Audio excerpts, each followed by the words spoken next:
Hello, good evening, welcome one and all to the magnificent Mondo FunnyBooks being broadcast live on the Captain Crappy and Fever Blisters fandom iconic. There is a suitable absence of anybody in the show tonight, so that's awkward, difficult. Maybe I should tell people that I'm here. Well, since nobody's watching. Oh, hello. Hello, person who is watching. A brief pause. You are watching Mondo FunnyBooks live on the Captain Crappy and Fever Blister Iconic network. This is Filthy Nevs, obviously. Who else am I going to be? Pat Sharp? No. Well, I'm getting similar hair. Anyway, I'm just going to put this in the stream of the Facebook feed, and then we will go. The exciting adventures of a man typing.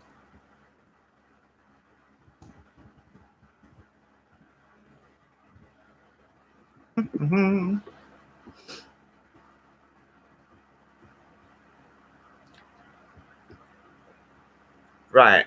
Hopefully that will entice the millions and millions of potential Mondo maniacs. Right. Hello, people. Are you all there? Are you all sanguine, salted, sedate? My hair, wow, my hair's getting really long. So I've been doing the things where I've been chopping the curls off just so it can like properly grow out, and it is turning into a hair. I'm basically trying to get a hooligan's haircut thing going for my birthday next week. Well, I'm going out for my birthday on Sunday to a comic mart, which seems to be entirely at odds with common wisdom. But nonetheless, I need some time out. I need to see some people. I'm going slightly crazy, not seeing any human beings. Well, I'm seeing human beings, but the people who run the shop probably a bit sick of me. I'm a bit sick of them. But I did get my energy drinks sorted out. Anyway, it is nice to see you. Hello. Yes, it is the morning, Mr. Schaefer. All right, Math. Yes, it is 1:04 of the AM. I've been given guidelines that I should remind you all what you're watching, so I shall attempt to do such as is. I don't know what the hell else you think you would be watching, because I don't think there's another show that looks or sounds quite like this one in its own way. Right, so the theme tune. You will bear with me. I've been stretching the C7 in my neck to trying to get it to click back into place, and today it did that with an almighty snap, and the word ouch. I am on some mighty painkillers, so this will be an interesting show. So I do have a rough guideline mapped out in my head. Oh, incidentally, Math, I saw something on the Instagrams today. What was it? Oh, right. There's some chap picking up comic-y stuff in the Isle of Wight. So if there's some kind of comic fair going on, you might want to have a meander down, see what's happening, what it's all about. There might be interesting things. I don't know. It's a misremembered thing. It sounds more like a kind of, we're going to swoop in on the Isle of Wight and buy all the good stuff and then leave, like some kind of FunnyBook pirates. I'm quite happy with all that, though, to be honest. I genuinely thought I'd start losing my hair at my old age, but it doesn't seem to have happened. I mean, obviously the hairline's starting to recede a bit, but that's why I've got this thing on. Right. Bum bum bum bottom chum chum chum bum bum chum bada boom. Now go ahead and make a cup of tea, dun dun, as I stop and regale ye with tales of funny books and that. Now you search for the meta barons, and you come back with a Green Lantern. I mean, it's hardly Harriman's crazy cat. No, no, no, no, no, no, no, no, no, it's hardly Harriman's crazy cat. Now, I feel like I might have screwed up here. Because there's normally more of you, and either I've upset people during the week, which is entirely possible. I normally say something that upsets somebody. It's not intentional. It's just like I say stuff that seems true, and people get upset. You are the Joker with the ooh. I got the. Is this the regular Joker comic, Matt? I got one with the Gully and March cover when I was in Mega City last and sexually harassing Andy Williams for his comics and stuff. Yeah, I haven't read mine yet, actually. Now that I think about it. So yes, I'm glad Frankie's still drawing stuff. I keep forgetting he does anything anymore. I can't remember the last thing of his I read. I think it was Golden Bennett. What was it? Oh, it was that Multiversity issue. The issue that runs in all directions at once. He's a very clever bloke, that Mr. Quietly. The tribute to the Killing Joke that he did as a Batman and Robin cover quite a few years ago was a spectacular thing. Right, well, I haven't had a message from anyone saying you're meant to be here. I have a feeling that as I've opened the stream straight from the preview, I may have made a mistake. However, feel free to invite your friends, your foes, people who like leopard skin, people like Mila Manara. Even if they don't like what I'm saying, they can always check out the poster in the background, innit? Righty-ho, and a monkey a go-go. So, tonight's show, that would be Mondo FunnyBooks, as hosted by Filthy Nevs, right here live on the Captain Crappy and Fever Blister iconic fandom network. I think it's a lot of words. I should really write them down somewhere and just read them out rather than try and remember.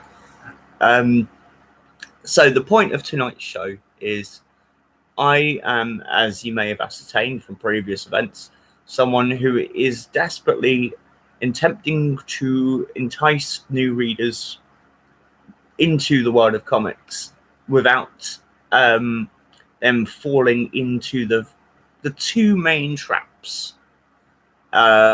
One is endemic to all pop culture, I think, and the other is a slightly odd and harmful byproduct. So the first one is, of course, the realm of the Gatekeeper.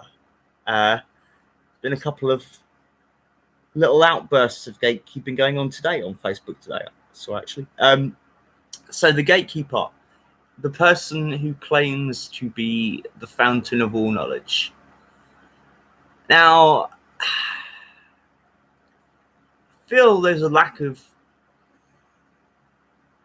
self-awareness when people claim to be the fountain of all knowledge. Now, the thing about all of us is we're all massively ignorant, right?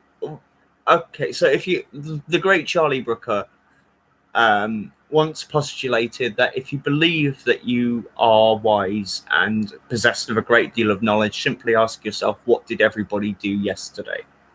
And you will suddenly realize how vast the abyss, the void, the absence of information that you possess is. So to come at any subject and say, I am the authority, I have any degree of claim to say what you should or shouldn't have read before you are a true fan, it's probably a bad call. I feel it's worth remembering that fan derives from the word fanatic. And I think if you were to take a look at the reactions to, say, the zombies in going into Backlash this week. Backlash is a wrestling show.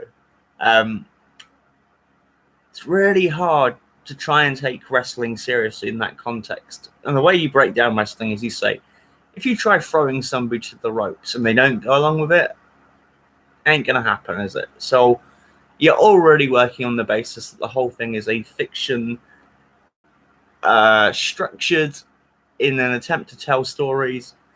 Was it awful? Well, why was it awful? I'm not a big fan of The Miz anyway. I don't get his appeal. So if you put Miz in, like, he had a triple threat match with Finn Balor and Seth Rollins at WrestleMania for the IC title a couple of years back. And that was really good. Like, you know, if he's got two other people to work with, then fine. I don't find the notion of zombies any more unrealistic than The Undertaker, a man who can shoot lightning bolts from his hands but chooses to use arm locks and rest holds and stuff. Like, if you're shooting lightning, then that's kind of a short wrestling match. So it's all already inherently silly and not a thing to be taken too seriously. So the inclusion of zombies as a promotional piece for the Army of the Dead movie that Zack Snyder, I think, has got up on the YouTube ain't really too far out of the way. It's been a really intense week for wrestling. Dark Side of the Ring season 3 has started, and now that they've got a reputation behind them, they're starting to find some serious stuff. The next episode that's coming up is a look at the Ultimate Warrior. Man, that guy needed a fair documentary anyway. The only one that really existed for a very long time was the self-destruction of the Ultimate Warrior, which, you know, is just not only a hatchet job, not only like an assault on the man's career from what was the only source of the footage in town, but they got people to pay to watch people rip into the Warrior. I thought, I'm not saying the Warrior was a great human being or even a particularly good wrestler. I just feel that if the only thing that exists is this is why we hated that guy, well, maybe, I don't know. It doesn't seem right. It seems like you would want something a bit more balanced, a bit more documentary in its nature. Just a look at this is the timeline of events that happened, rather than this is why this man was wrong. And you're like, okay, we get it. You won the war, therefore you get to dictate the narrative. Fine, you have to abuse it. I've been saving up my Dark Side of the Ring watching because basically it's my birthday on Tuesday, I think. So I'm gonna do a double header of alternating between episodes of the new season of Riverdale, which is by far my favorite TV show, and it's ridiculous and I love it. And it's very silly, and there are songs and murder and Cheryl Blossom. God bless the actress who plays Cheryl Blossom. Thank you. So I'm gonna, that's gonna be my birthday. Like, I'm gonna go hang out with the dog and then go home and watch Dark Side of the Ring and Riverdale. But the main one, the episode they've got that is fascinating to me. Like, this is one of the most fascinating moments in the history of wrestling, is the New Japan / WCW tour of North Korea. I say tour. So Antonio Inoki and Ric Flair and Muhammad Ali headlined this 2-day event of New Japan and WCW talent in North Korea, and they wrestled, and it was like one of the biggest crowds ever in any context of sporting events. And the crowd were forced to be there at the threat of their family dying. And Inoki did an incredibly smart thing based on his personal history and stuff. Antonio Inoki is like one of the most fascinating men to ever walk the face of the planet. So, yeah, I am really interested to see the the new details on this, because the only decent account I've seen of it is in Eric Bischoff's book, Controversy Causes Cash. No, Chaos Causes Cash. There's only one Eric Bischoff book, right? And he dedicates a couple of chapters to it, and it's a pretty interesting story. Most of it was based around the fact they really, really wanted Hulk Hogan, and Hulk Hogan was like, I'm not going to North Korea. Are you insane? Turns out it wasn't the worst decision he'd ever made. I mean, it's Hulk Hogan. Like, the man's a catalogue of terrible decisions. But on that one, I'm not going to North Korea. Good call, brother. Good call. Miz and Damien did not take it seriously in the ring, says Burton. Well, you're building to a zombie finish. I don't know how seriously you're meant to take the whole thing, really. Like, it's gonna be a spectacle, and everyone's gonna remember the zombie bit. So don't, you know what I mean? Like, I have a real desire for the world of wrestling to shift away from people putting serious effort into, like, things that don't require it. Like, why work an intensely physical match that, could potentially do some harm to your long-term thing when the ending is what's going to be remembered? You know what I mean? Like, your 122-year-old self wasn't scared. I'm trying to think of anything in wrestling that's genuinely scared me. The John Cena Bray Wyatt match from WrestleMania still creeps me out a lot.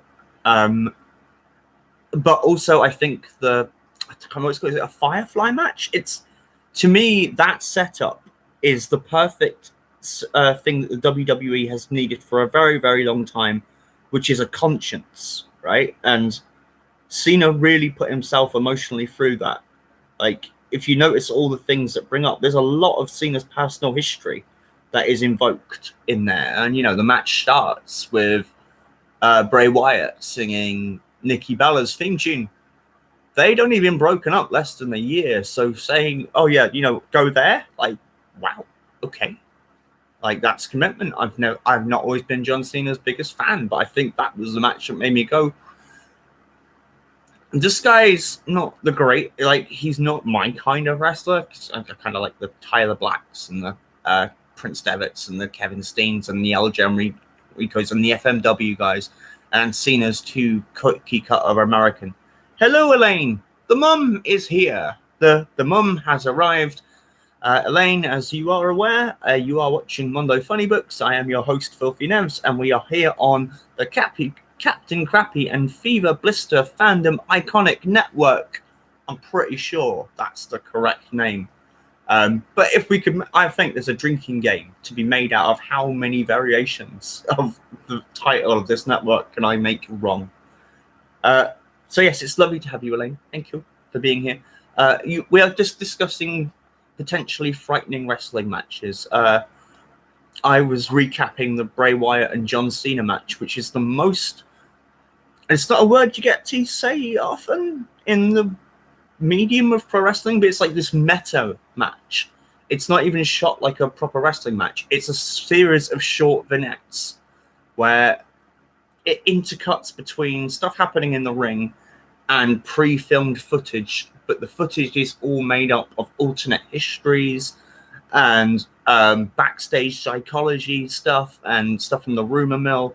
It's really fascinating. But the point of the match, and the reason it's unique, is that it is Bray Wyatt acting as the conscience for these wrestlers, for John Cena in particular, who is well known for using his powers in ways that are not always of altruistic bent. And Bray Wyatt has obviously had this thing about having to lose at WrestleMania in a match that he probably could have done with winning. And the first thing I thought when I watched that match, beyond the this is the most innovative thing I've seen in wrestling in a century, because it is. Like, it is. It's a really different way of doing it.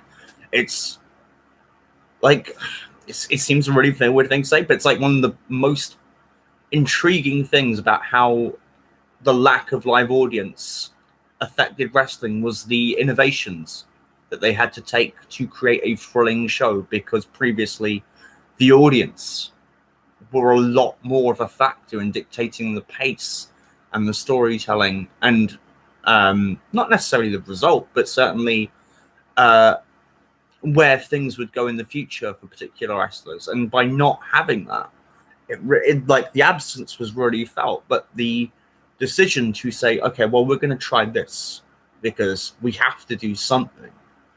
I think it's a great idea. My first thought after the what was, there is a thing in the WWE that will not go away, and rightfully, I think, which is the WrestleMania 19 title match between Triple H and Booker T.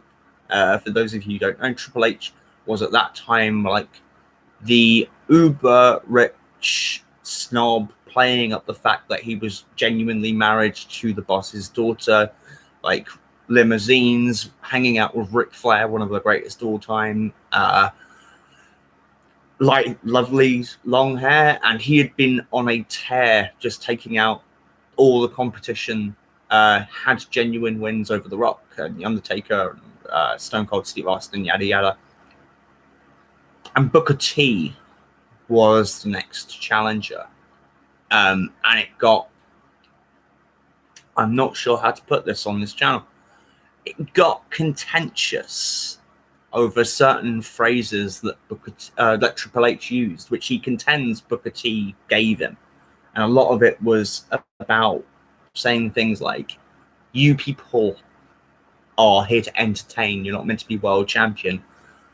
And now the retrospective take on that is Hunter meant ex-WCW guys, because a lot of the WCW staff talent have moved over to the WWE following the collapse of WCW. You see, Hunter's got a bad history of saying, of his take on an event being alterable depending on what the final point is. He's done that a few times where you can find footage where he completely contradicts himself. Like earlier in his recollections, he would say things about the Ultimate Warrior being not a great performer, not being very professional at WrestleMania 12. And then later on, when they mended the bridges with the Ultimate Warrior, suddenly it was one of like the highlights of his career and an event he really takes away with him, and yada yada. It's like, well, how, you know, okay, people change opinions, but it seemed a bit, I don't know, circumspect. So the Booker T thing is probably, so this is worth elaborating on.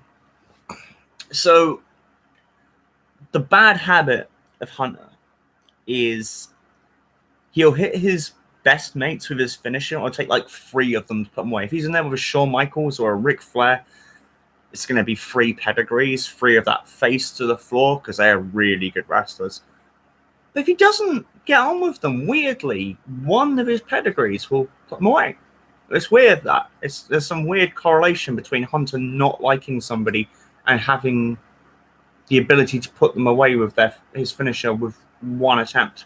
Not quite. And I mean, there's a connection there. I'm just not having problems linking it up. Anyway, so Booker T, hugely popular, like probably at that time the most popular black wrestler in America, really huge over here in the UK as well. Whenever he did shows here, he was like, this guy should be in the main event.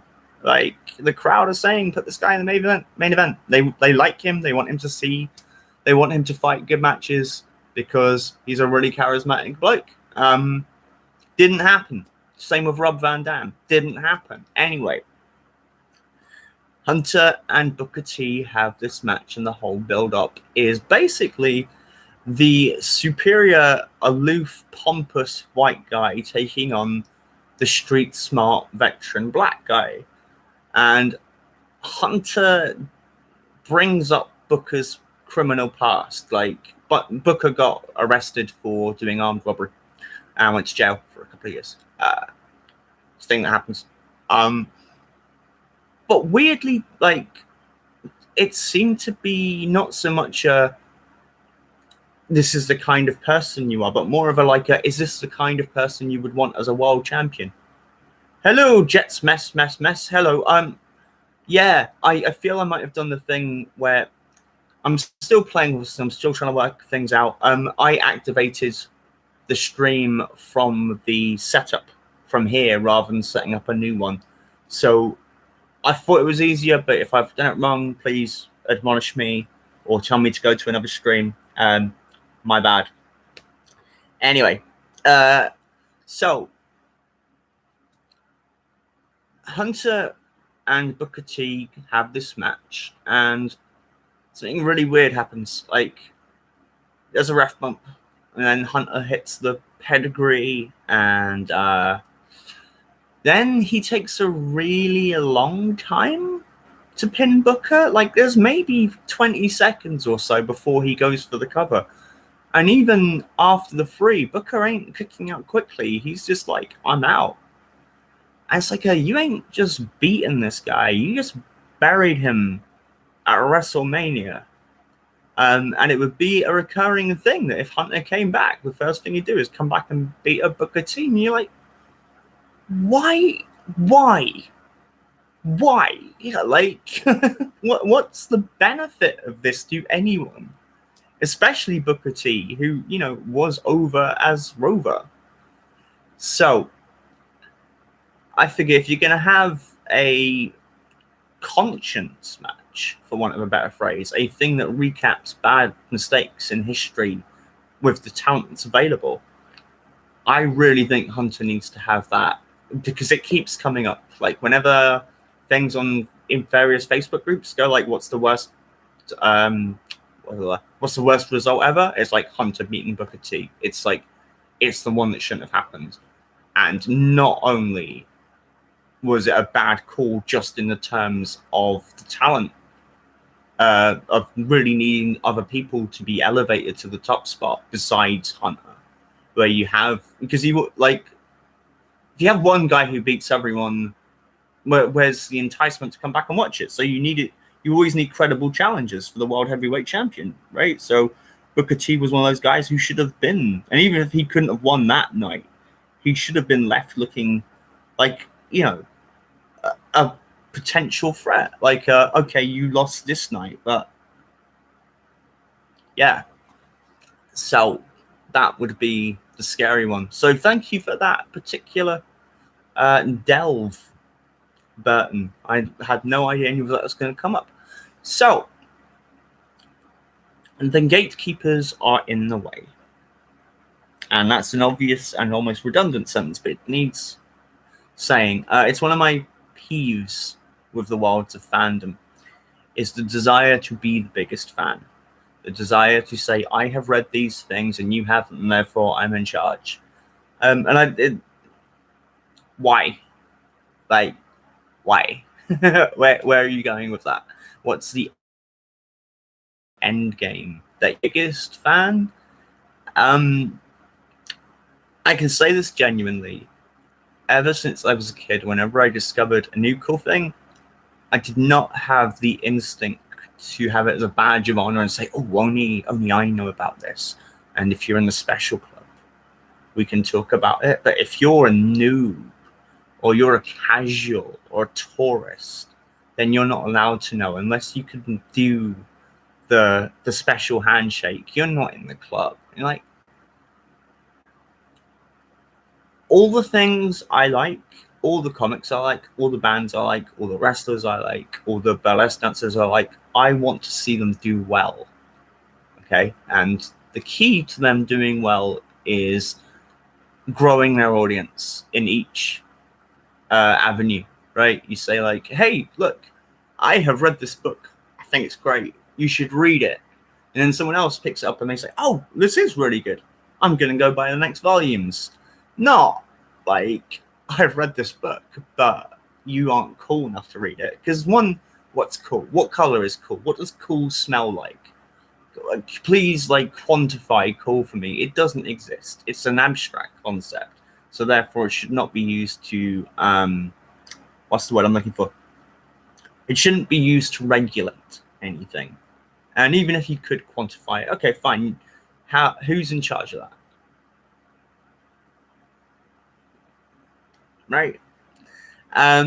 So as far as I'm concerned, the point of learning is to spread the love, to expand the joy, to say, like, I figure you might dig this, so I'm going to pass this on to you. And you might not like it. That's fine, but I'd rather you had the option.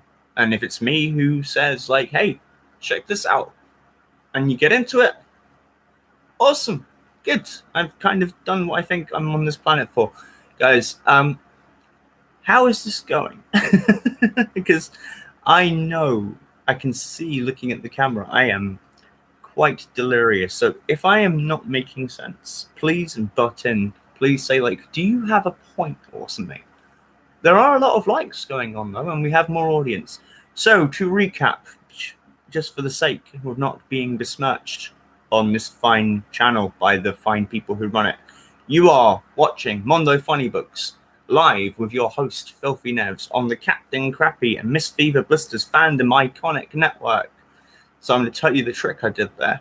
I've just noticed, like an idiot, for the first time in the weeks I've been doing this, on the bottom right of my screen where the chat's going on, in highlighted yellow, it literally says the name of the channel, but I'm a moron. I just didn't notice. So I'm going to assume that we're all doing fine. You guys are just being quiet as I carry on burbling and warbling and such. Yada yada. So yes, that is unfortunately the role of the gatekeeper, one that many shops, people working in shops, people working at cons and stuff, and in groups, it seems to be like a prevalent thing, and I don't get why. I don't get, like, how it benefits anyone. Like, if you're selling stuff, you don't say, like, you're not cool enough to buy this, because then they won't.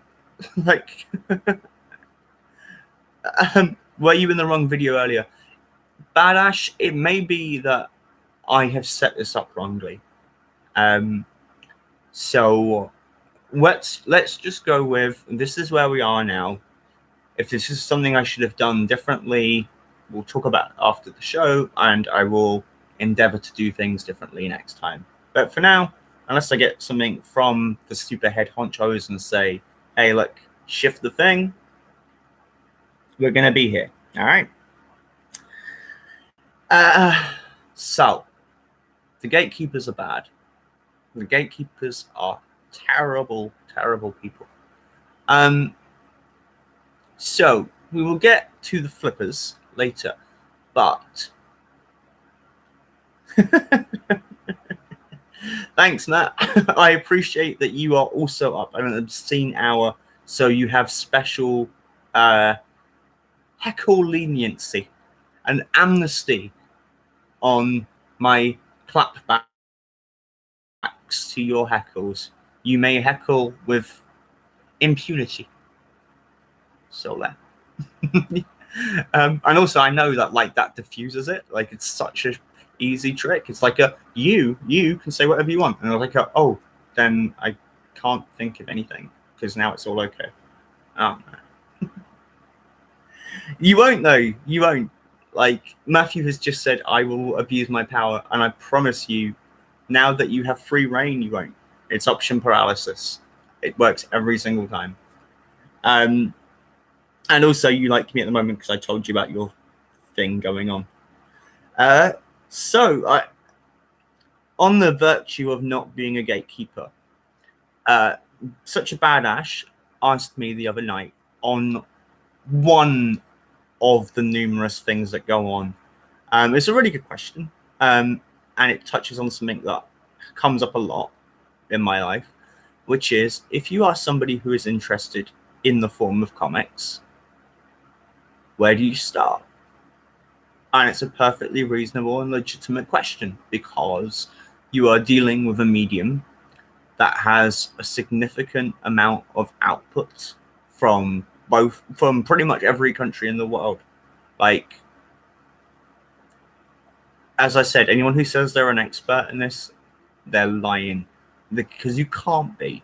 There is so much from so many different continents that you could not possibly actually live long enough to sit down and say, I know everything about just the comics from the Philippines, man, like, or the Taiwanese horror comics, or the Return of the Living Dead hentai. Do you know what I mean? Like, it's such a humongous stream of stuff out there.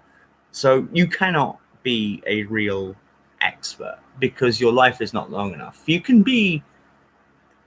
have a passing knowledge, but how would you possibly assimilate all that information and retain it? And also, the use of information, the retention of information is simply by telling people about stuff. So if you decide you're going to be an expert on British comics, like some friends of mine did, they started learning, but because they had to repeat this information so much, it became ingrained. Would never assume, oh my god, that hurts my head. Sorry, Burton. So Burton has just said in the chat, would never assume, oh my god, that hurts my head. What are you referring to, sir? So while I wait for your response. I'd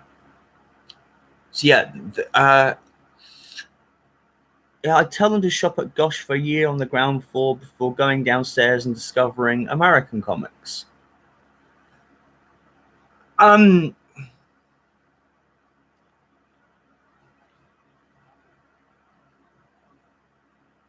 just thinking. I mean, I know, like, the audience I'm talking to, right? And I'm not convinced American comics are the best comics. I think they're a thing to be explored, but I think they have had a significant dominance, and not necessarily for the best. Like, what was I reading? I was reading this thing that suggested that the comics code was so prevalent in Western comics that it also inadvertently brought the standards of the more Puritan American values of the time into everything else. Which doesn't sound right to me. Like, I mean, it's probably true, but it's not the kind of cultural imposition that I think ought to have happened. I think that's slightly off. Obviously, there's a lot to be explored in the history of American comics. Yeah, I mean, like, just going from the cartoon strips, or from the EC comics, or the rise of national periodicals and Timely. That's a bunch of interesting stuff, but I don't know if, like, if you were trying to put together a decent timeline of the medium, how much America would be fitting in there. Mr. Schaefer, being a know-it-all, okay. Well, like, I presume you're talking about yourself. Well, I don't know what you know. So I don't know if you know it all. I assume not. I like to think people have the self-awareness to recognize that they're not. Yes, do. Thank you, such a badass. You should totally join the Mondo FunnyBooks page. One of the things I've started doing again is finding amusing letters and printing them up. There was one particularly spiteful and aggressive letter that was sent to American flag, as written and drawn by the great Howard Chaykin, which used the phrase "the excessive use of language," which has befuddled me since I read it, because I cannot at all work out what it means. What is an excessive use of language? Like, I think what they meant was it was an excessive use of bad language, which makes sense, but that's not what they wrote. So I can only assume their meanings. Join the page. I'm trying to put more interesting bits of history up there.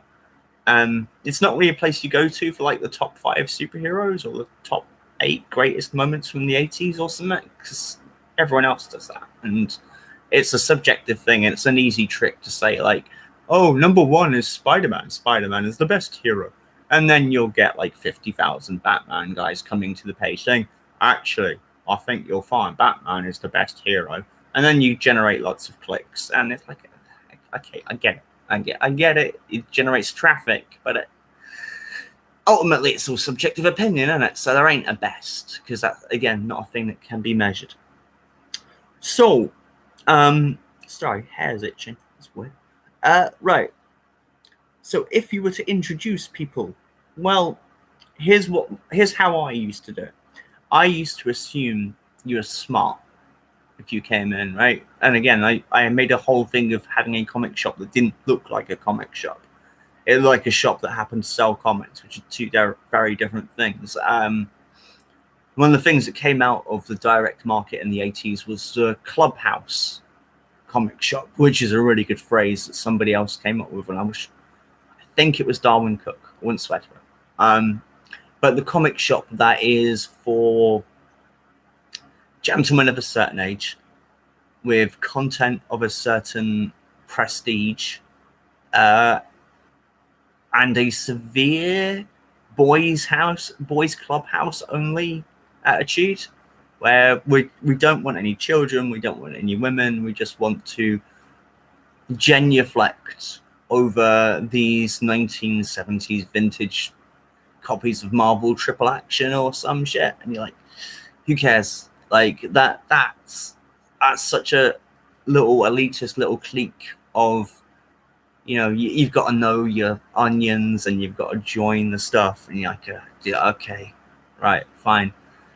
So I assume you are smart and you have discovered this medium of comics. You would like to come in and read some things because you've worked out if you really want to do investment stuff, go join the stock exchange or something like that, or Bitcoin, or, you know, you'd invest in stuff that actually has the potential to turn a profit.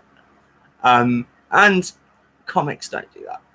Like, there are a number of comics, but the amount of comics that have increased in value has been usually due to scarcity because of World War II, or Senator McCarthy, or Margaret Thatcher, or external influences. There's an issue of 2000 AD, which is incredibly rare and hard to come by, but it's not because it's particularly significant. It's just that the guys at the Diamond Warehouse managed to drop the whole shipment in a puddle. And that's it. Like, that's why it's scarce, because most of the copies were water damaged because people were incompetent. Yeah, I mean, it's like, it's stuff you can't really guarantee. Yeah, I mean, like, for that one issue that is worth more than cover price, there are 50 issues either direction that are worth less than cover. So you don't come to comics to invest, because most of it doesn't. Yeah, I mean, like, most of it doesn't hold its value.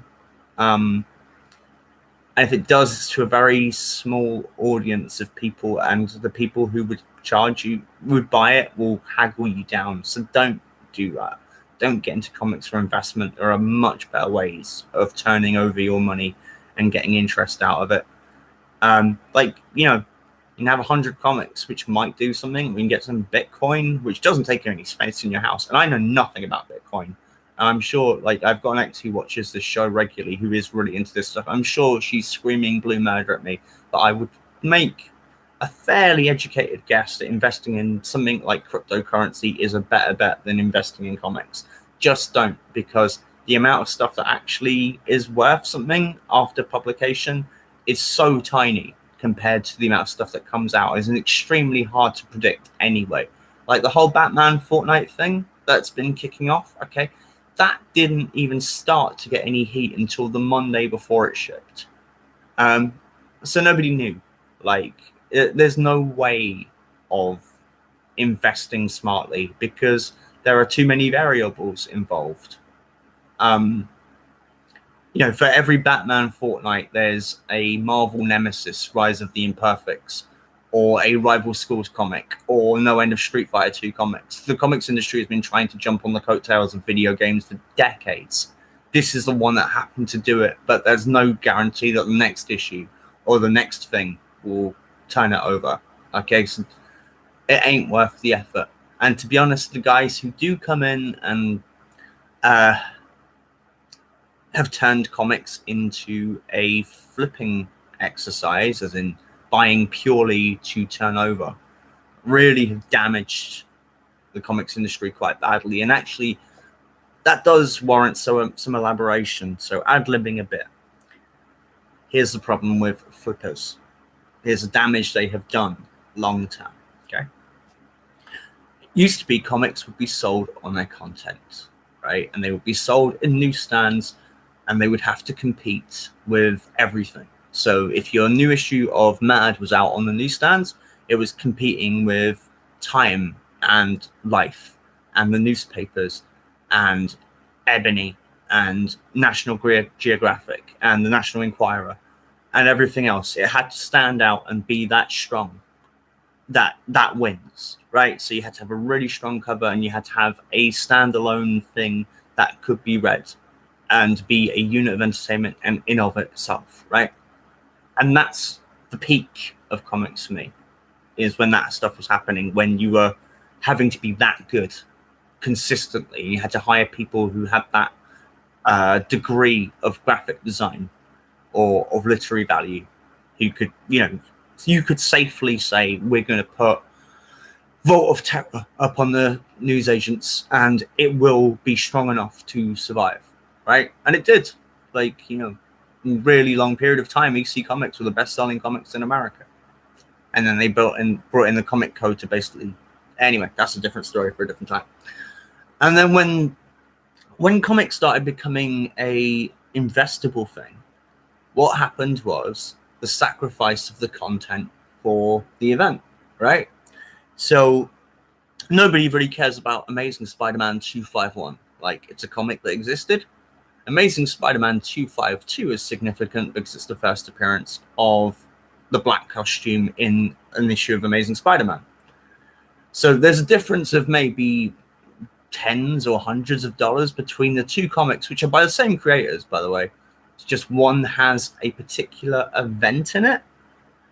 And when you start gearing the market towards high pre-orders based on an event rather than content, then what you're doing essentially is devaluing the storytelling, devaluing the desire to tell a story, right? You don't want people to read these things now. You want them to buy them and put them in a bag and a board and never read them because they are now for resale value. So the content doesn't matter. If you take that to the next extreme of the variant cover, where it doesn't matter who's writing Spider-Man, it matters who's doing the variant cover. So literally the creative team is irrelevant because they're not part of the ordering thing. And it's really messed things up because you can't really progress with a story unless you can guarantee a spike in sales. And you have to have a certain amount of issue ones per year because somehow the reading populace is trained to think that issue ones will all retain their original price. And they won't. They won't. They just don't. That's just true. For every Secret Wars one, there's at least 50 comics that no comic shop's going to give you more than 5 cents for. That's just how it worked out. Diminishing returns happens to everything. If you do a gimmick once and it happens, great. But when you try and repeat it, it'll never have the same impact. That's just how these things work.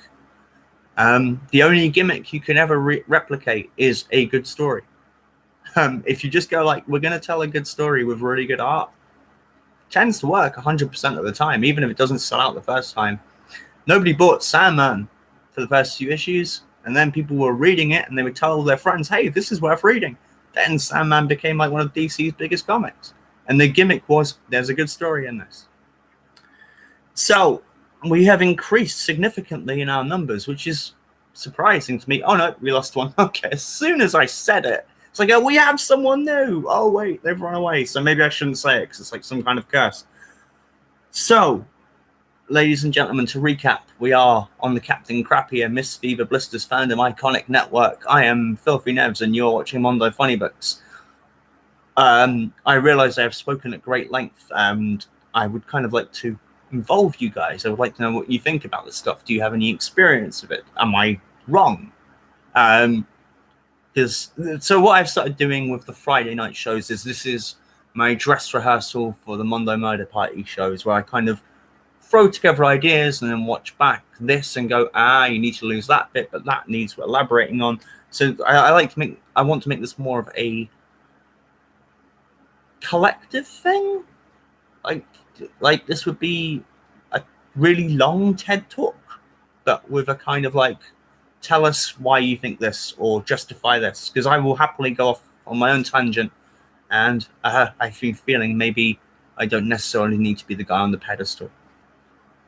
And you can follow me on Instagram at FilthyNev77 if you like. I have found an absolute banger of an image. In fact, that's quite a good unintentional segue. So I am still putting together the World's Worst Comics 2021. I have found the comics. Bear with me. So, yeah. When was this? 92? Yeah, 1992. The World's Worst Comics Awards were held in this comic published by Kitchen Sink. Actually, 2 comics. And they extensively ran through quite a long period of comics and said, right, these are the worst in this particular category. So I was flipping through this, trying to find like the categories they used and seeing like, okay, is there enough material published since 1992 that would justify redoing of that? And there are some amazing panels in this that I'd completely forgotten about, and one of them will be going up on my Instagram after the show. And if this doesn't get them in, then I don't know Texas, as Mark Twain once said. Anyway, those awards will be happening soon-ish. They're going to take a fair amount of organization. I think what we'd probably do is create some categories and then suggest a few things and then break it down to, okay, these are the 3 for this category. And then we'll make up some other categories. Wow, I look so sleepy. That or I have really big eyelids. One of the 2. Anyway, so you guys aren't talking back. Maybe you're all asleep. I don't know. Well, I hope you're enjoying the show in any event. Boy, we've taken some twists and turns. I haven't even touched the stuff I'm on about. So, how this investment thing negatively affected the comics industry in America is that we basically lost storytelling as a hook. Became about okay, well, they seem to like it if we do a broken leg or a death or a new costume. That's kind of played out. Ooh, what if we did different covers? I don't know, they're kind of all right with that. Okay, what can we add to that? Oh, what if we add trading cards in there? Just this continuous tacky attempt to get people in for any reason except the primary motivator of buying a comic, I would have hoped, which would be read the fucking thing, man. Like, there's a t-shirt. Yeah, and because that audience has not been trained to pick up these things in an episodic fashion to see what happens next, audience has diminished. Like, there are so many excuses and biases and abuses of history to suggest why the comics market has declined so significantly. And there are certain keywords which are misunderstood, which I'm not going to get into because I don't fancy this video getting pulled, right? But for all the propaganda, for all the finger baiting, blaming, finger blaming, finger pointing and stuff. The reason that comics have dropped in sales so significantly is because they locked off the audience behind a paywall. So they were like, you know, oh, you can read it, but like you're going to pay a lot of money to read this comic. You can't understand Civil War unless you buy the 17 other crossovers that relate to it. And that doesn't entice people. You know what I mean? Like it's a deterrent. That process happened for like 20 years. Hello, Alan Gadboy. When I get checked down... So Burton Schaefer says, when I get checked down, first character, artist, writer, and story arc, but I stopped tracking down all the big event spin-offs. Yeah, so did everyone. Do you know what I mean? Like, I can't remember the exact figures on Civil War, but that was used on them as the model for what Marvel wanted to be doing. Like, they built up to it via Avengers Disassembled and House of M, and Civil War is kind of the apex of that formula, but it's really the peak of that process, and then it's diminishing continuously. But even at that point, like if comics had the sales figures that they had in the turn of the century, no one would be complaining. But they were still declining at that point. Like the whole industry, the superhero industry, was aimed at middle-aged men, and there were no books that were out there to train younger readers to get involved, to say, hey, this is cool, I like this. They were like sort of like patronizing versions, man. And like, kids ain't stupid.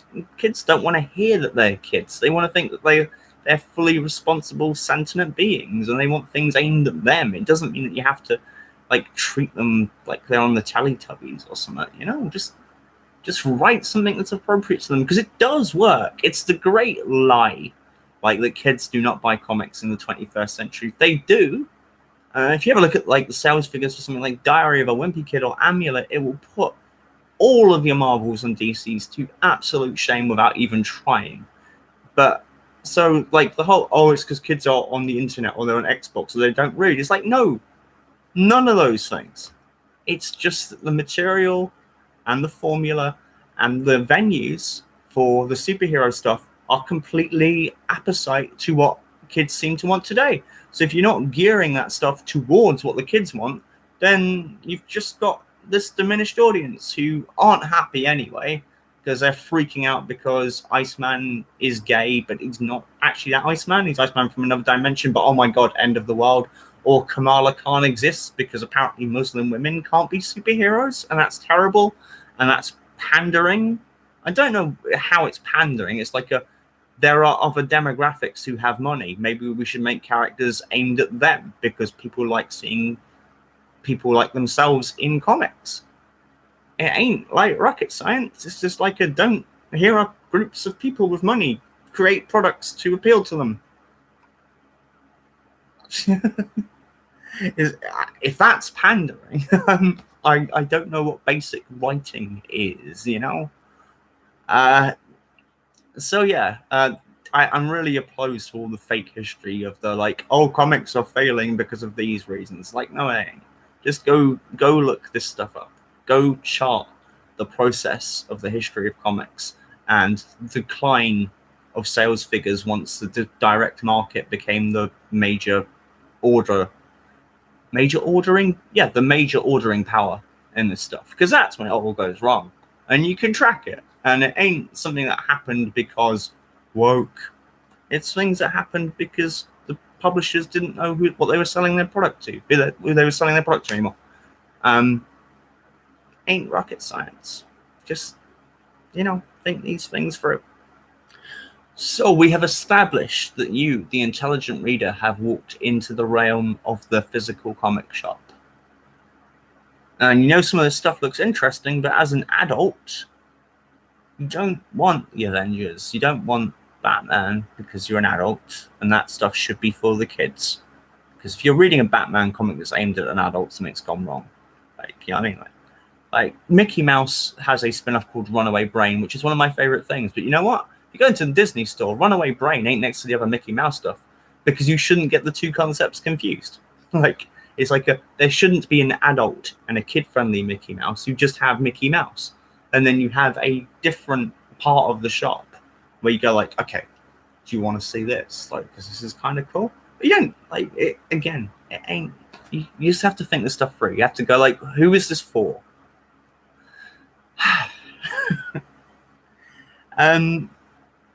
So you're in the comic shop, and my first question is, of course, well, look, what do you like? I know. Going to a bookshop, you can't just say like, recommend me a book, because books have a multitude of genres, many. There's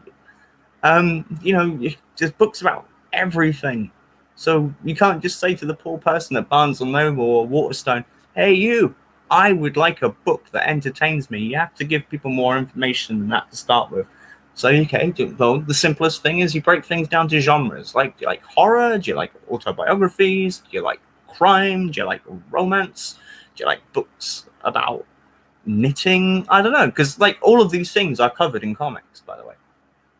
So the model I'm going with here is the first hit is free model, because it works in everything. Do you know what I mean? Like, true story. I'm sure I've said this before, and I will no doubt say it again because it's the one thing I know to be absolutely true.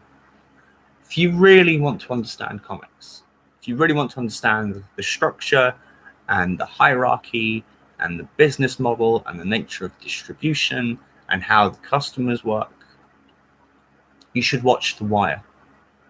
You should sit down with all 5 seasons of The Wire and you should watch them. Because once you have that model in your head of the nature of the distribution in that show, comics is a breeze.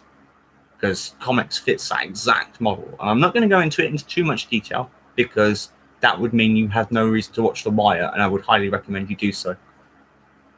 But it does fit. Like, and as soon as I watched it, I went, that's exactly how it works. This is exactly what we're doing. Comic shops are basically drug dealers. That would require more context, but actually, do you know what? Let's let that stand on its own. So that's simple. Comic shops are basically drug dealers. I said it and I meant it. So, what I mean by the first hit is free is what comic publishers have got very good at doing is doing samples. I can't imagine where they got that process from. You can get like a cheap first issue of most things, of good books, where they just say like, look, we believe in this product enough that we'll take no money or on the first issue. Like, it's literally not worth us publishing the thing on its own, but we trust it to be a loss leader. So The Walking Dead has gone through, the first issue has gone through at least 7 printings I can think of off the top of my head, right? Because it had an extremely low print run to start with, because Image were putting out everything, and nobody knew what The Walking Dead was when we were doing the pre-orders.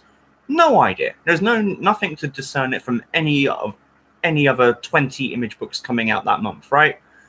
Sure, Robert Kirkman's a good writer, but there was no indication. All we knew was Robert Kirkman, Tony Moore, new zombie comic is coming, right? That's it. Massively underordered. And what the flipper mentality would say is that book should never have been reprinted, because that way that issue 1 would hold a premium for the people who wanted to read it, which is why, I mean, it's something like, slabbing is evil, by the way. If I haven't mentioned this before, slabbing is evil. Anyway, so Image, being smart, said, hey, look, we have something here. If we reprint it, more people will be able to read it. And we can do collections of this really quickly. So if we do, like, Image did a thing called, well, still do the dollar book. You buy Walking Dead #1 for $1 and you go, oh, I really like that. Do you have more? Yes, we do. We have collections. And so, because there are lots, you go, oh, I really enjoyed that. And then you read volume 2 and volume 3 and volume 4. It's the same process manga works on. It's a fairly simple setup. Do you know what I mean? And it doesn't seem like a thing that you would want to mess with, because Thank you, such a badass, for not knowing much about comics. It's really awesome listening to you. Thank you. I do worry that I am a bit inside baseball with this stuff, and I do try to be the bridge between the absolute insanity and the architecture and the convolutions that is the comics world and the real world. And I don't know how good a job I do of that, to be honest. But what I'm trying to do is make this stuff clear for you guys, because I don't want it to be, I don't want all that architecture and exclusion and insular stuff to exist in the same way that it shouldn't exist in the music world. It shouldn't exist in the big world. As far as I'm concerned, a thing ought to be like a, you know, have you read this book? No. Buy this book. The end. Right? And lose everything else to do with it. So I hope this is working. I hope. Okay. Alan Gabos says, I love learning about background information on a specific person, an encyclopedia on DC, Marvel, amazing sources, and wiki comic character pages. Well, that's a good thing. A good way of doing it. So I am the other way up. I tend to follow comic creators because it seems to be quite a fairly safe bet. Like, if I like one book by Alan Moore, I'll probably like his others. The inverse does not tend to be true, but I'm very picky. So just because I like a Shannon the She-Devil book, right, I'll like it if Frank Cho or Milo Manara is doing it, but I won't buy anything that's got Shana in it, because you never know. Also, there is a whole weird thing in comics where if you're starting off, like, one of the first jobs you'll probably get is doing the pin-up stuff, which is about face, because I would have said, not being a professional artist, one of the things you'd want to be really good at is drawing the human figure if you're doing a pin-up, right? That's not usually a thing you find with you younger artists, but somehow, like, it happens a lot. There's a lot of comic creators who I imagine would like a lot of books to vanish because it shows they're like, here's me drawing She-Hulk, but she looks like she's made out of bubblegum and sticks. Yeah, okay. Now I forgot where I was. La la la. What was I on about? Somebody in the chat, remind me, what was I talking about? I'm sure it was pertinent. And so I was talking about the trying to be the bridge between the weird world of comics and the real world and stuff. And before that, bubblegum and sticks. I mean, it's weird, actually. Like, I'm not going to go too deep into this because I mentioned it on Monday's show, but there has been this whole controversy about J. Scott Campbell's artwork and the aspirational nature of the way he draws women. And weirdly enough, like, I've been loath to mention this, but I might do it if I'm a bit bored or tomorrow. I have found a model on Instagram called Alex Mucci, which I think is the right pronunciation, but it's Mucci, Italian lady, who does genuinely, without any surgery, just look like a J. Scott Campbell drawing. And not just like in what, like, because the main argument with Jay's artwork is his poses are a bit too hypersexualized, but she just looks like that. And her anatomy does kind of go that way. It's weird. She's a fascinating human being to look at. I don't mean in like a, oh, she's really hot. I mean, like, I've never seen anyone who looks like the musician Christabel, who's what's she most famous for? Probably most famous being in Twin Peaks season 3, right? As Agent Tammy Preston. Nobody else on the planet walks like her.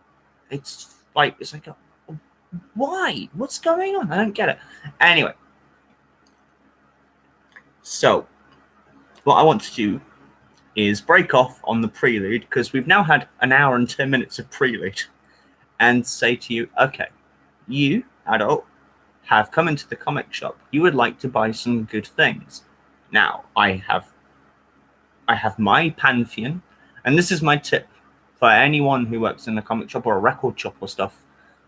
Find the stuff that you would genuinely recommend, that you genuinely love, because that's the stuff you're going to be really good at telling people about.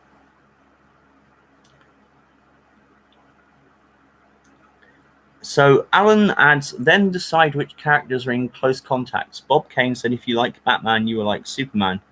I was not into Superman, but I started reading Superman with the reign of the Superman. It's funny you should say that, because I always thought Superman was really square as a kid. I probably still do. But I can't remember why I got into Reign. No, I do know. I got into Reign of the Superman. That was my entry point into Superman as well. And the reason that held my attention was, and I only worked this out a little while ago, the reason Reign of the Superman's really interesting to me is that Superman's not in it. So for those of you coming in late to this, Reign of the Superman is the third part of the Death of the Superman story. So first part, Doomsday kills Superman. Doomsday dies in the process, right? Next part, World Without a Superman, which is basically the people of Metropolis reacting to the death of Superman and also how his absence has affected the rest of the world.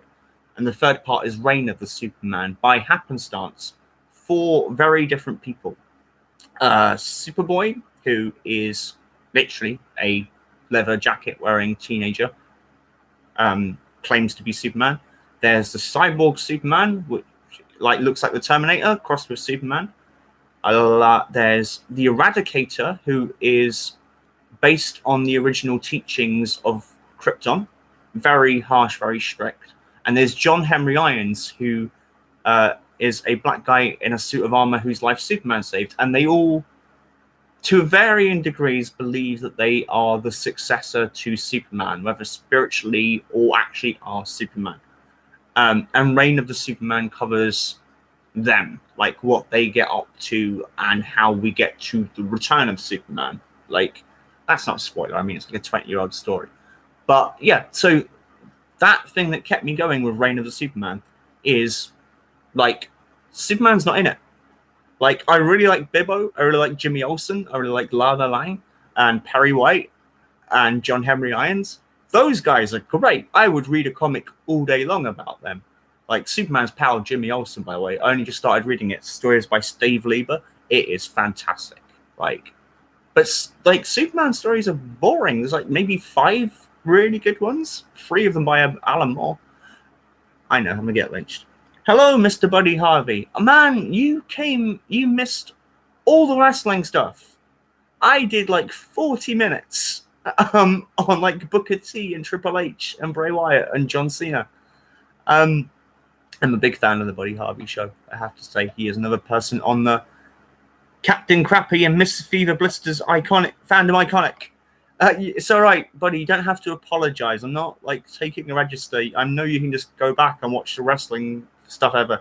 I'm not going to go back into Triple H because I just saw on my feed. I was reading this. Apparently, he was giving a speech about Black Lives Matter, to the cast of the NXT show, and one of the referees walked out, and now he's fired. And I'm like, oh, what? None of these things are things that belong in the same story, but I can't wait to read about this one. So, that's why I like Reign of the Superman. I don't know if I can't tell the story. So I have a Bob Kane story, and I don't know if it's true or not, because there are only 2 people in the story. One of them's dead, and the other one is Jim Steranko. And since Steranko is the only person who can verify the story being true or not, I would like to believe it's true. I don't know. I'm not there, right? So Bob Kane and Jim Steranko get into a lift, right? And just as they both reach the ground floor to enter the comic convention, Jim Steranko slaps Bob Kane in the face and says, "That's for Bill Finger." And then the door opens and Steranko leaves without another word. Now, is that true? I don't know. Steranko will tell you it's well. Unfortunately, Bob's not around to verify it. But it does make me laugh in any event. Did I see the reign of the Superman? Buddy Harvey, politics needs to stay out of entertainment. Oh. Buddy, this is a proposal off the top of my head. Right. I, with no malice whatsoever, will happily debate this with you. And I feel that is a perfectly good show that the 2 of us could do. Because what I've seen of you, you are a man who can argue a point without getting malicious. And you'd be surprised how many people can't do that. I believe that there is no such thing as entertainment without politics. I try not to dwell on it too much, but I do try to bring up comics that have a political bent, because I think there is too much anodyne entertainment in the world, and I don't understand the point of entertainment without attempting to make people think. So, if you want to talk about this on a episode, the two of us discussing the back and forth of this, like some debate, I will happily do this. Awesome. We can definitely do that. Okay, cool. So, I have not seen the Reign of the Superman animated story, by the way. I would like to. DC's animation tends to go up and down. Like, New Frontier is one of the greatest things ever animated, and I will put it up with Little Nemo in Slumberland and Fantasia and Akira. But then there's stuff like Parallax. There was a point when they were doing a fake manga, because if sometimes with Americans you get this idea, they have this idea of manga as if manga was one art style and wasn't an entire medium that had 70 years of history with separate set out genres on it. It's like, oh yeah, I can do speed lines and big eyes, and that's basically doing manga. It's like no, there's more to it. But a lot of the DC stuff, because manga was more popular than DC, it was okay, we'll rip this off. It's one of my problems with companies like DC and Marvel. Actually, they're so bereft of ideas now that they've been basically using their characters and tightening them up with whatever art styles are popular, and then going with that. So yeah, slightly mean. Anyway, you have walked into the comic shop. You have said to your friendly neighborhood retail person, "Hi, what is good?" So, from my particular pantheon that I was talking about, because as I said, have your pantheon, have your selection, have your go-tos. I think it's one of the best bits of advice I ever got when I was starting out early. Have the stuff that you can genuinely talk about with passion, because that always transmits. I had a couple of really bad managers in my history who would, because I'm quite good at this whole this is why you should read stuff. I had them try and subvert that and go well, we think you like this week. And I'm I don't think I do. No, you really like, what was the example?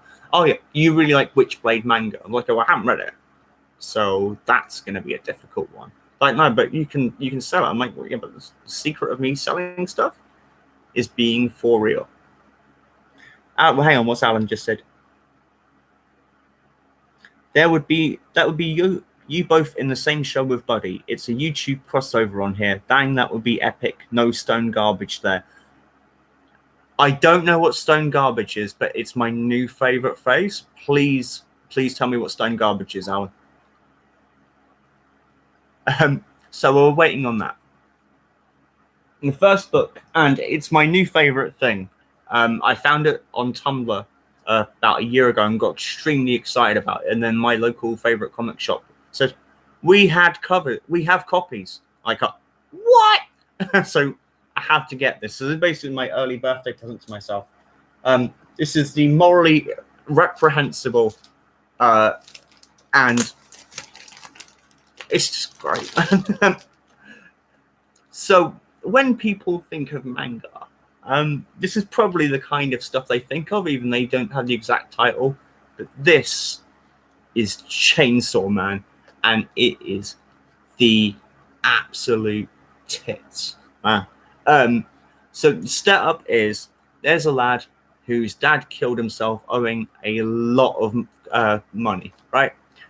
So the son has to take on the debt, which is 7 million yen.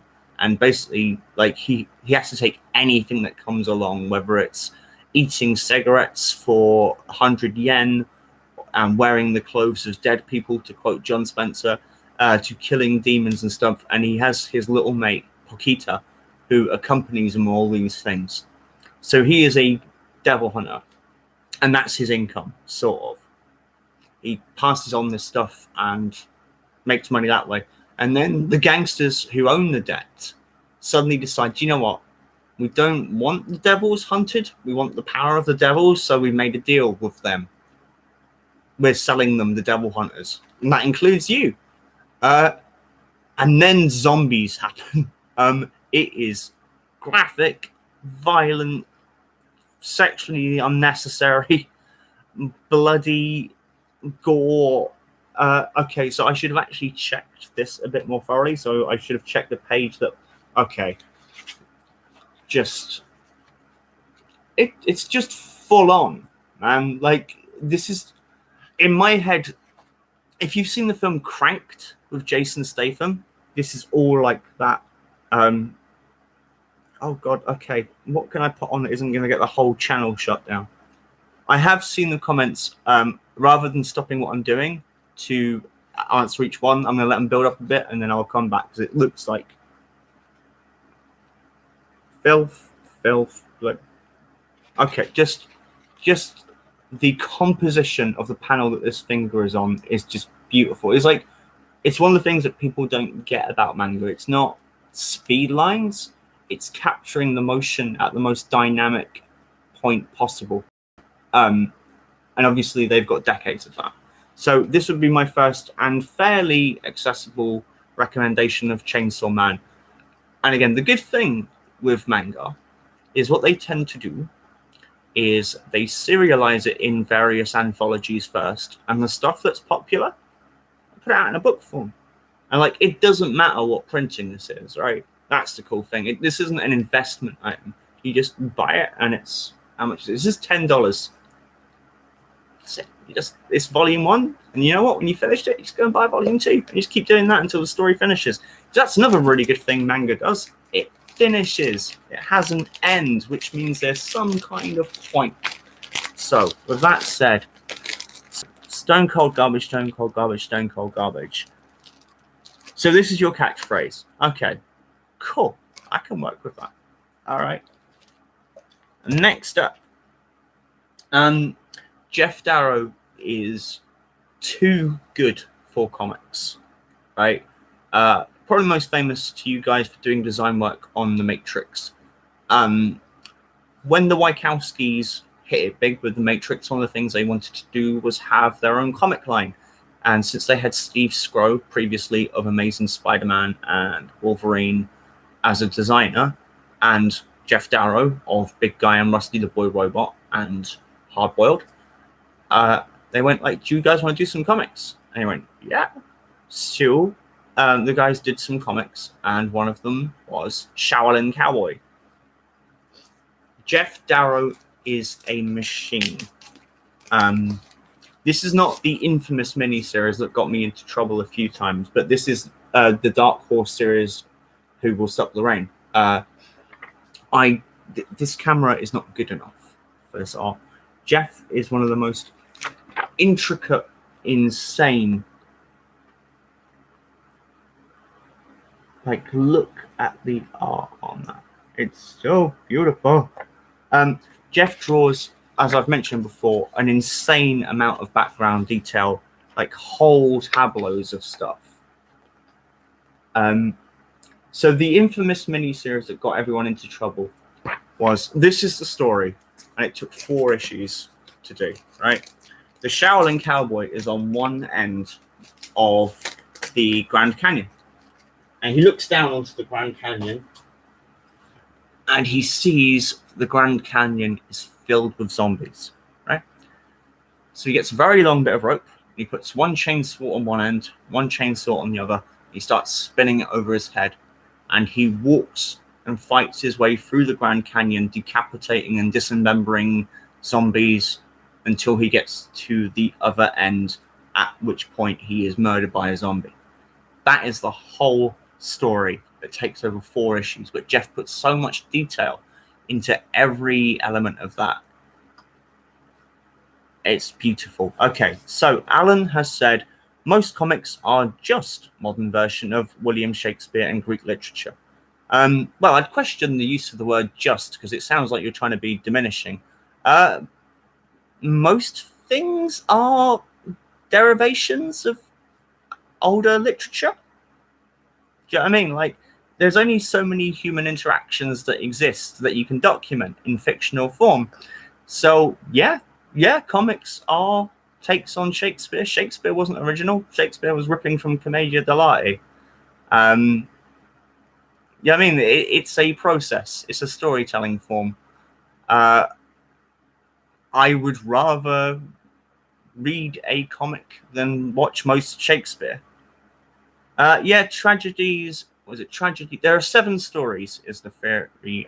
Tragedy, comedy, romance, farce, and some others. And most other stories are, what's the word I'm looking for? They are amalgamations of those. But as I say, there are only so many human emotions. So what you're going to do? If there are only so many human emotions, then you're only going to be recapping that stuff. You can update the technology and the language as to the norms of the time, but it's still going to be those original interactions. So yeah, so are films, so are poems, so is pretty much any fiction. Not sure where the gist comes from. Next up, this is my particular favorite for when you get into trouble. This is apparently going to be a Netflix show, right? Chip Zdarsky, most famous probably for Spectacular Spider-Man, drew a series with, I forget to write his name, Checks. Can't fight it on there. This has gone poorly. Bear with me a second. I can't believe I didn't remember this. And as soon as I'll put the thing in, don't do this yourself because this is how what's the word I'm looking for? Your browser history goes wrong. Matt Fraction, of course it is. Right, my bad. Sorry about that. So Matt Fraction has done lots of Marvel stuff. Iron Man and Hawkeye and Casanova. Did the series with naughty Chip Zdarsky, who did the Howard the Duck series and Spectacular Spider-Man. And this comic is called Sex Criminals. This is not what you think it is. So the story of Sex Criminals is a musical comedy. And what happens is our lady protagonist finds out that when she has an orgasm, time stops around her. And she has a limited amount of time to move around in a frozen amount of time. And she finds a guy who is also capable of this. So they become bank robbers. It also has one of the best letters pages in comics where they actively encourage people to write in with their sexual hang-ups, and they would, answer these things and say, like, okay, you have these problems. There's also a spin-off book, which is a series of, how do I put this? Sex enhancements called Just the Tips. It is ludicrous. It is very adult, as in adult situations, not as in adult meaning you can use swear words and show a boob. It's also really, really funny. And it's got me into personal trouble on at least 4 occasions. But yeah, now where are they? So I have to move over a wee bit. Am I wrong? Yes, you're wrong. Okay. So, why? Over there. So, if you look just to above Jessica Rabbit there, this is the coupe cover to Sex Criminals 11, and this is the Jamie and Gilbert Hernandez cover. So what they did was they solicited these NSFW covers where they came polybagged, and you got a random cover, I think, or you got a specific cover. So, yeah. And we put them in the window, but because they're bright and pink, they still attract the wrong attention. So yeah, it's a very funny book in 4 volumes, and I highly recommend it if you like that kind of thing. If you don't, just live with it. Don't feel the need to call any religious parties or something, or get comic shops shut down, or that kind of annoying, prudish behavior. So I had to put a superhero book in. But I do think this is genuinely one of the best Marvel comics this century. That's no hyperbole. That's genuinely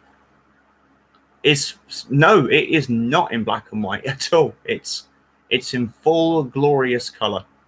The special effects are astounding. There are some innovative uses of coloring in order to denote that time frozen stuff. Also, there's an issue where they're trying to do Queen at a karaoke bar, but they realize that they can't use the lyrics. So they write a legal notice in lieu of the thing. If you went over this already, I apologize, but what is your favorite American comic? So Bad Ash just asked that. I didn't go over it because that is the impossible question. God, my brain just exploded at even beginning to answer this. So, for the sake of argument, we're going to incorporate like cartoon strips into the medium of comics, right? Because otherwise we're going to go off onto too many different tangents. My favorite American comic is a toss-up, right, between either Winsor McCay's Little Nemo in Slumberland, which is a cartoon strip from 1910 or so. Like, it ran for quite a long time.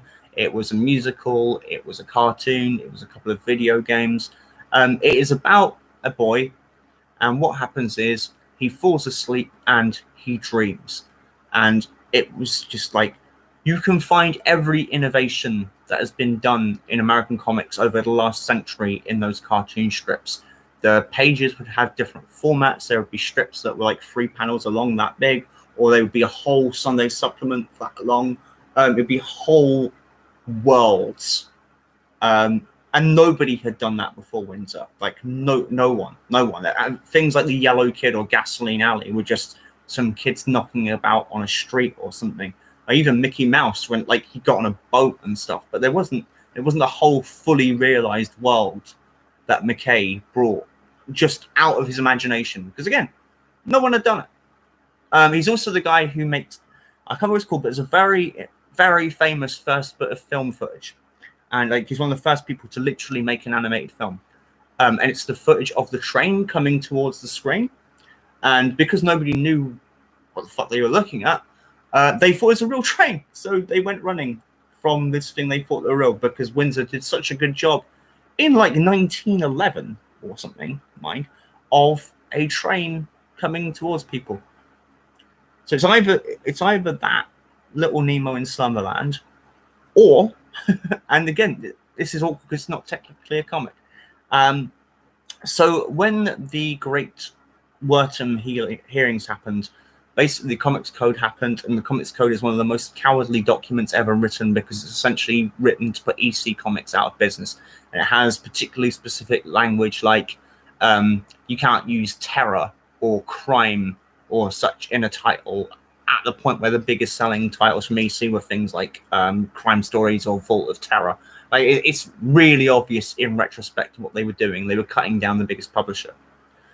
So to circumvent this onerous turn of events, Bill Gaines created a magazine with comics in them called Mad Magazine. And obviously everyone knows Mad Magazine, right? It was originally started by a chap called Harvey Kurtzman, who is probably the best American cartoonist. Like, it's between him and Will Eisner and like Winsor McCay. Those are the three, and everyone else is kind of like knocking off them. Kurtzman essentially invented how American comedy works. All the Saturday Night Live stuff, a lot of the stand-up comedy stuff that happens now, that take on things. That's Kurtzman. Kurtzman would do a number of things. He would do Mad, obviously. He did Humbug magazine, and this has been one of the great, like, awkward bits of comic history in the last 10 years or so. Okay, and you'll see the problem as soon as I say this. Harvey Kurtzman did a comic magazine called Trump. Not, I hasten to add, based on the president, ex-president. it was just called Trump, right? Before your man Donald comes along. But as soon as you say the name, the automatic association is that guy, right? And that's why it's been a bugger to reprint, because you don't want, like, Kurtzman and Trump could not have been more politically far apart anyway. But, like, I genuinely think if you took the first 6 issues or first 20 issues of Mad, one, it's a murderer's row of great talent. Like, you've got Kurtzman, you've got Will Elder, you've got Wally Wood, you've got Jack Davis. That alone, like, if you just said here are 20 issues and that's a lineup, that's like the top of the game. But to basically invent what would become the standard angle for American comedy after that, that's why that's the other one. So Mad or Little Nemo and Slumberland is the answer. Such a bad Ash. I hope that is a satisfactory answer, because I can't go any more selective than that, because both are so responsible for so much else. Do you know what I mean? It's like that's the building blocks right there. However, very, very far away from the world, you're very welcome. It is that is the nightmare question that I think anybody who's into anything will be good. Like I freeze up trying to think of my favorite Police Academy movie. Do you know what I mean? Like, it's like, but Steve Gutenberg's in that one. But in that one, they go to Russia, and, like, you know, and Sharon Stone's in that one. It's just a nightmare. You don't want to pick these things. Anyway, so it feels obligatory to put in a Spider-Man comic and a Marvel Spider-Man comic. This is the only Marvel thing I think that's in there. Hang on, I could be wrong. No, I'm not wrong. Well done, me. So as I said previously, I am pro stories having endings. I think that gives them. I know, right? So Badash just said, like, it'd be like me picking my favorite The Office episode. Yeah. See, I don't think I picked my favorite Ricky Gervais thing. Like, to be fair, Ricky Gervais does a lot of really bad stuff as well. The things he does are really good. I don't know if there's been any attempt to adapt his show Extras into an American form, but that's really, really good stuff. If you've not seen it, I highly recommend Extras. The meta-ness of this is ridiculous, but Extras is the story of Ricky Gervais being an extra while he was writing the show that would become The Office. Did I see his show Afterlife? So good. A mate of mine's in it, actually, because England is actually that big. Yeah, the guy in the first season who has the drug problem, who stays with Ricky Gervais, that is my friend Tim Plester, who is a very, very good actor. He's done lots of very good things, and he's a proper actor in that. I mean, he is virtually unrecognizable from role to role, which I think is a mark of someone who's really good at what they do.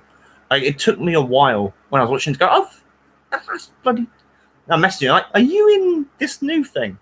I'm like, yeah. Yeah, Tim has been a jobbing actor since, God, as long as I've known him, which is about 2001 or something. So yeah, he deserved it. He worked his arse off for years and years and years on all kinds of projects, and really of being in this.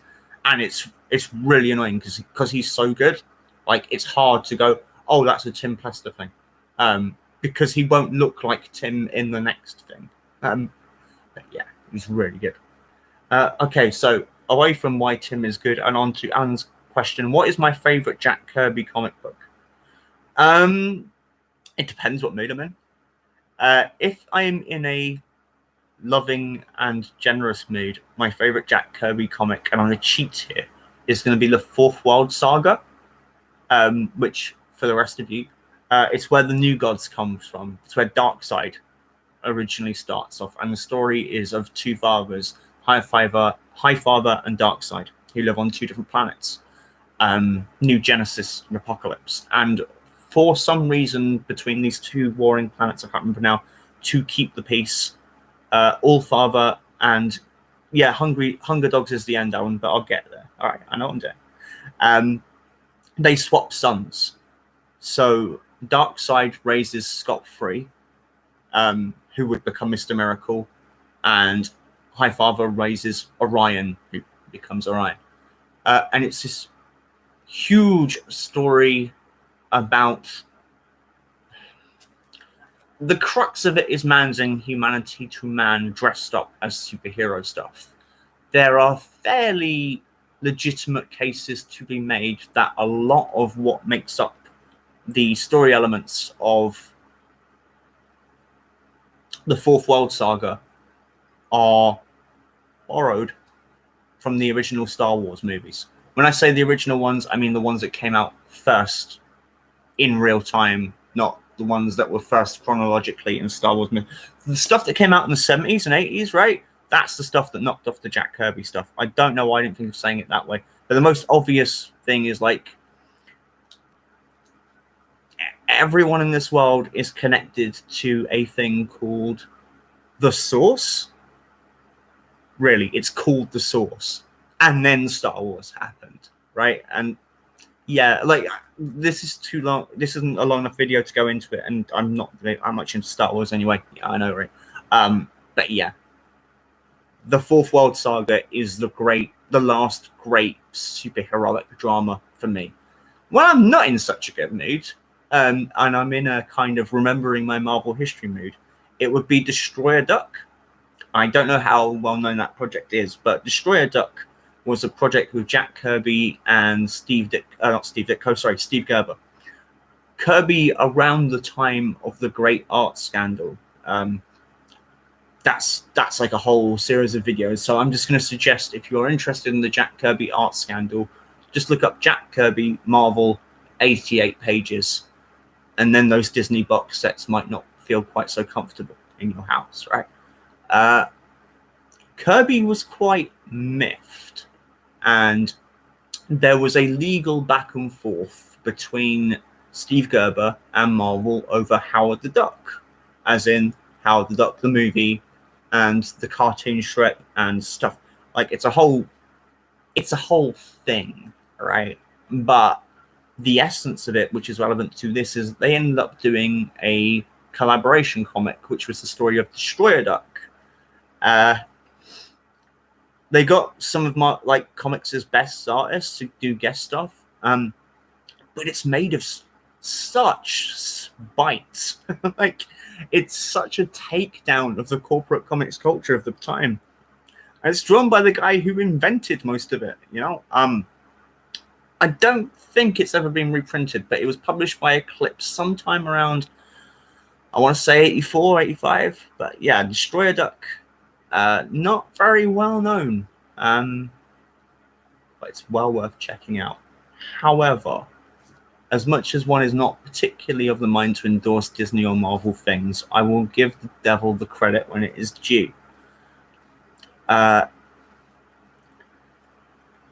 Howard the Duck. I love Steve Gerber's Howard the Duck. True story, actually. A friend of mine in Canada went to a signing that Chip Zdarsky was doing. Now, I don't know if you know this, but there is a little loophole in the Howard the Duck saga where there's an inadvertent crossover with the Image book Savage Dragon Destroyer Duck, and there's a scene that happens in both comics where Howard and his girlfriend Beverly go into this room. And in the Marvel book, it's not really elaborated on why that happens. And then Howard and Beverly leave, and he shows up in Generation X and Ghost Rider and stuff, right? But in the Image book, what happens is Howard the Duck goes in the Witness Relocation Program as Leonard the Duck, and Beverly joins him, and they send a clone back out into the Marvel Universe. And the general idea has been, according to Gerber, who's passed away now, Marvel has had literally a lame duck since he wrote that story. The Howard Duck, who has been running around the Marvel Universe since 95 or whatever it was, is the clone of Howard the Duck. So Chip Zdarsky was taking over the Howard book. Oh no, launching the Howard book. And he's doing a signing at the Beguiling, I think it was. Bellin normally watches his show, so he'll kick in at some point in my comments and say, no, it was Silver Snail or whatever.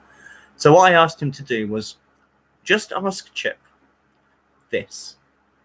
If the Howard you are writing is the clone, please confirm or deny it on the signature. And he did. And he drew me a beautiful sketch on this blank cover of Howard with the speech balloon saying, yes, Nevs, I'm the clone. I'll try and drag it out and post a picture, but it is one of my favorite bits of comic memorabilia. I was really I thought Chip was going to get himself fired over that. Because I was you just confirmed a thing. All right, I don't work for Marvel. I don't care. You can say I'll say what I like about Marvel. They're never going to hire me. I'm never going to apply for a job with them. So I got free reign. Little Alan, did the movie cameo of Howard the Duck live up to the comics in my expectation? I can do a whole thing about this, but there are several characters who I think should probably stop when their creator does. Howard the Duck, as originally written by Steve Gerber, was such a manifestation of Steve's personality and his views on the world that other people doing them, it looks the same, and you can do the basic ticks like the cigar and the being annoyed a bit, but there's only so far you can go. And I think Howard the Duck is a character who should have died with Steve Gerber, is my honest opinion.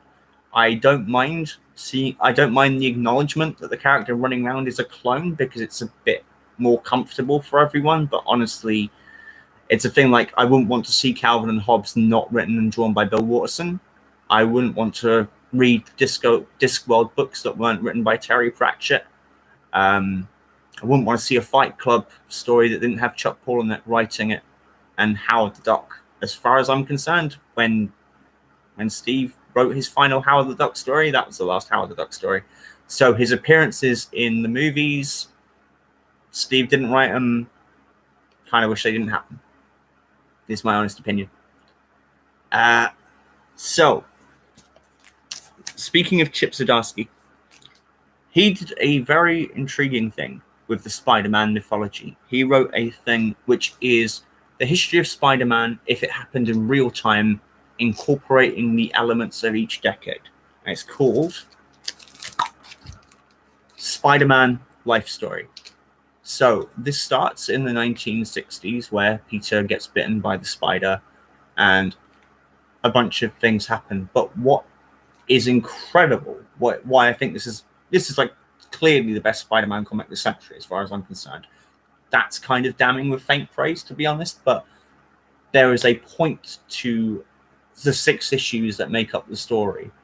And it's the life of Spider-Man, is as much as I will say, and it's drawn by long-term Spider-Man artists. I mean, really long-term. Mark Bagley draws this. He's just by doing Ultimate Spider-Man, he did more Spider-Man than John Romita and Steve Ditko combined, I think. But yeah, if you combine that with his amazing Spider-Man comics, which are, God, that's got to run at least 100 as well. Bagley's probably the most prolific Spider-Man artist there has been so far. So he was chosen to draw this because he's the real deal, man. He's been he did it for so long. Why wouldn't you get it for something like this? There is an incredible gift that Chip has with this thing, because as with most stories that don't have a point and are just kind of lurch from event to event, if you kind of sit back and run through this history as if it was a real timeline, it gets kind of goofy, right? It's kind of so this guy at one point had a car that could drive up walls. Okay. And then his biggest enemy banged his girlfriend and they had kids, but they were aged to it's all what? Chip takes all of these disparate elements from each decade and fuses them into this one thing, which runs decade for decade. And it's really moving. Each issue has got And if you've not read a Spider-Man comic before, that's fine. It makes no difference because Chip puts the stuff together in such a way that you don't need to know what he's referring to. But there are so many throwaway lines of dialogue which refer to a whole storyline where it just says instead of this, that, and it's huge. And it's really like incredibly for what is essentially a character with no ending. So if you're going to look up just a basic, like I've seen some Marvel movies, give me a good Marvel comic. Spider-Man life story, highly recommended. Also, there's a whole bunch of cool covers as well. Like, I'm not going to say track down variant covers because that stuff's for the chumps, but Google Images does the same job, costs less money, takes up no space in your house. That last pose, that's a t-shirt. Print that. So we have run a lot longer on Waffle than I had intended. So I'm just thinking off the top of my head. So yes, we covered the Howard the Duck questions. Jet's Mess has added more links. Thank you. Yes, I did watch Afterlife. We covered that. However, Ash, I will say, right, as good as Afterlife is, it's not the best thing that's got the word Afterlife in it. That would be Afterlife with Archie, the zombie Archie comic. I've covered that on previous episodes. So, yeah. Witchy Woods, hello, welcome to the show. You, Witchy Woods, you are watching Mondo FunnyBooks with your host, Filthy Nerves, here, live at Captain Crappy and Miss Fever Blister's Fandom Iconic. That needs a word at the end. Like, hey yo, indeed. Fever told me, is that Afterlife of Archie? Yeah, totally read that comic. It's so dark, though. If you've watched Riverdale, it's going to be quite the culture shock to you, because Riverdale uses a lot of the same ideas of like oh, that's terrible. Why have you done this to these lovely characters? Like, it ain't that big a spoiler now. It's been a few years, but the whole thing with the Jason and Cheryl relationship, that's in Afterlife of Archie. Like, it's not even the darkest thing in Afterlife of Archie. It's literally not the darkest thing in that issue. So, you know. But yeah, read that. So, right, what was the... Okay, definitely got to get that in.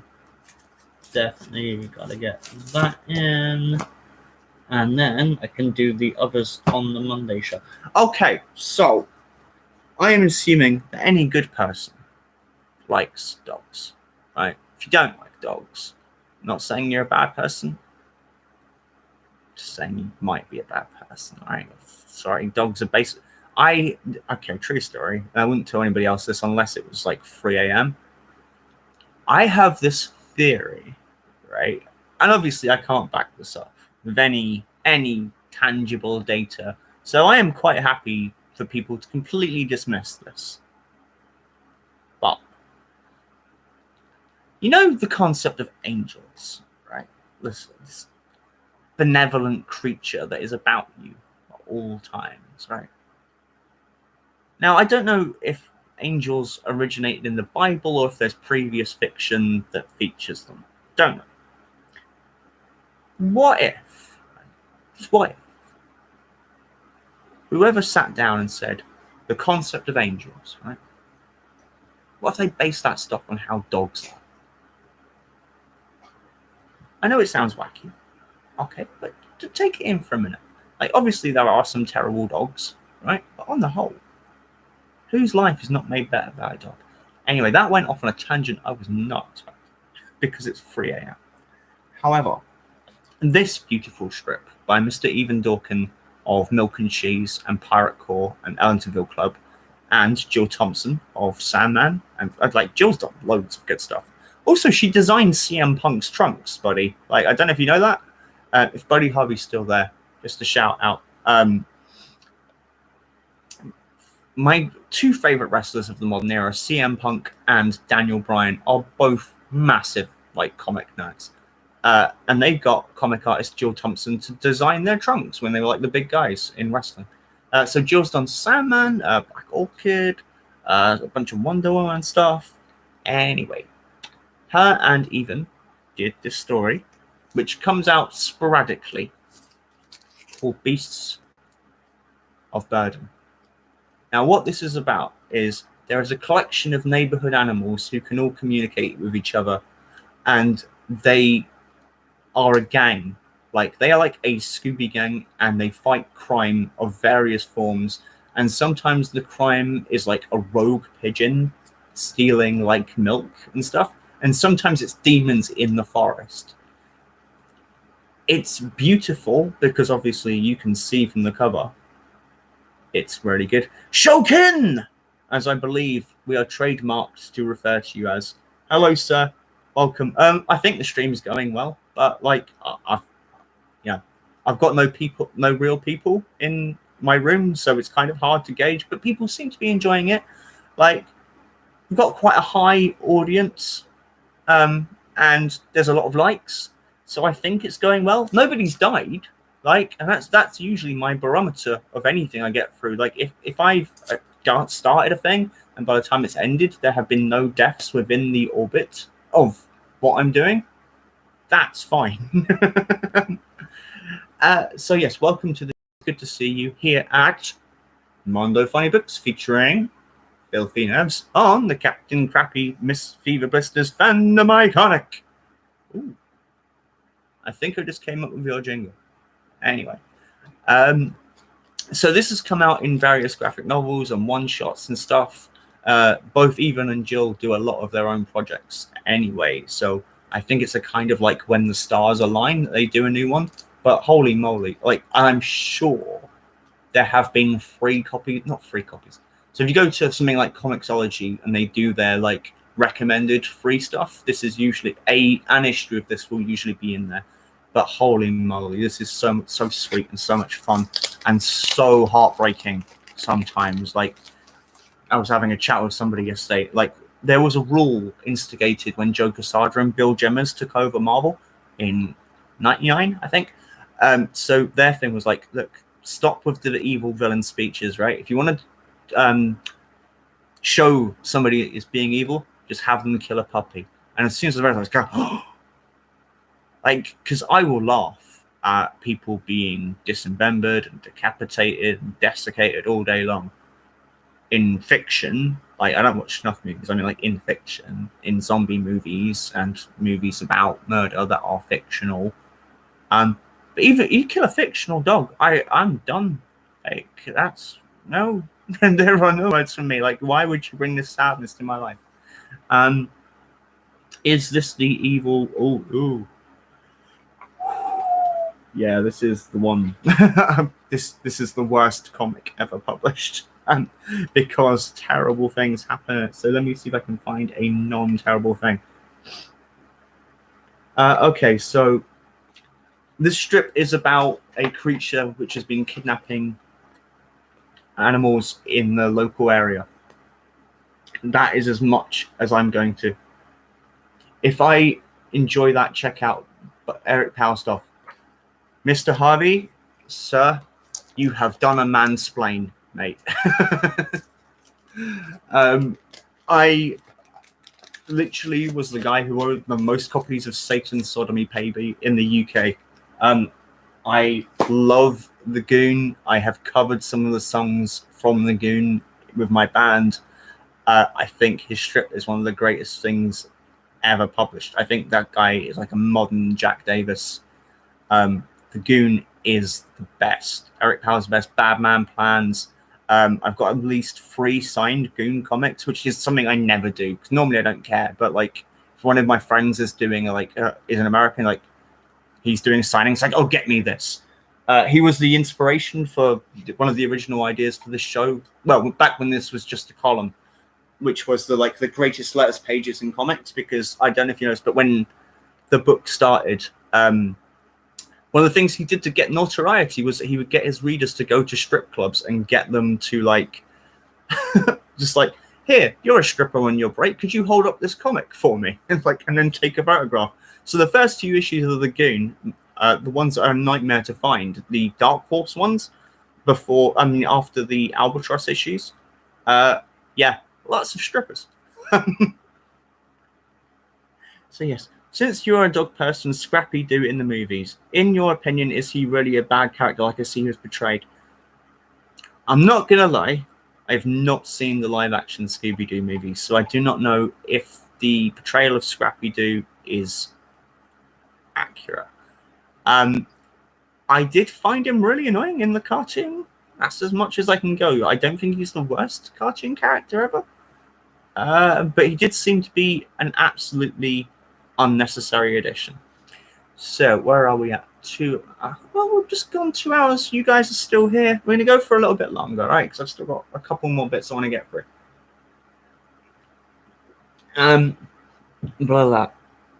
But yeah, but yes, the Goon is the best, and it's only because I couldn't find one of my 15 spare copies of the 25-cent reprint #1 that I didn't throw it into this list, but it will be in like the Monday list. I just try not to repeat comics too often because I'm pretty sure I went off on one about why the Goon is the best.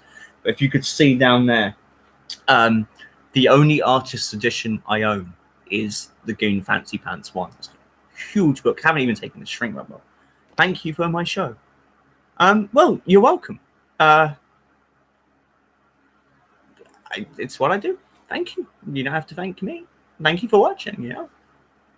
I appreciate it. So this is kind of out of left field, and I've tried to keep most of the comics fairly accessible, right? Because I don't think it's particularly fair to send you to comic shops asking for stuff that's out of print or that's like not particularly easy to find. Witchy Woods asks, do I have any toys? Wasn't going to do this, but it is kind of a memorable moment.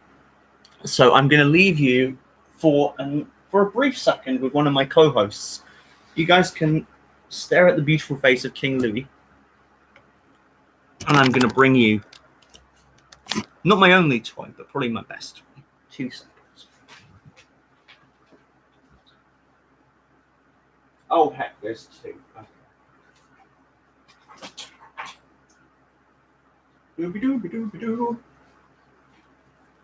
So I hope King Louis kept you all entertained. Thank you for recruiting Nevs.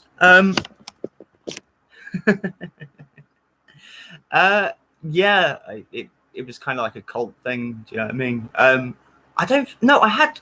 It's a funny thing. I'd only done like 2 or 3 of Mondo murder parties, which you should all watch on a Monday night.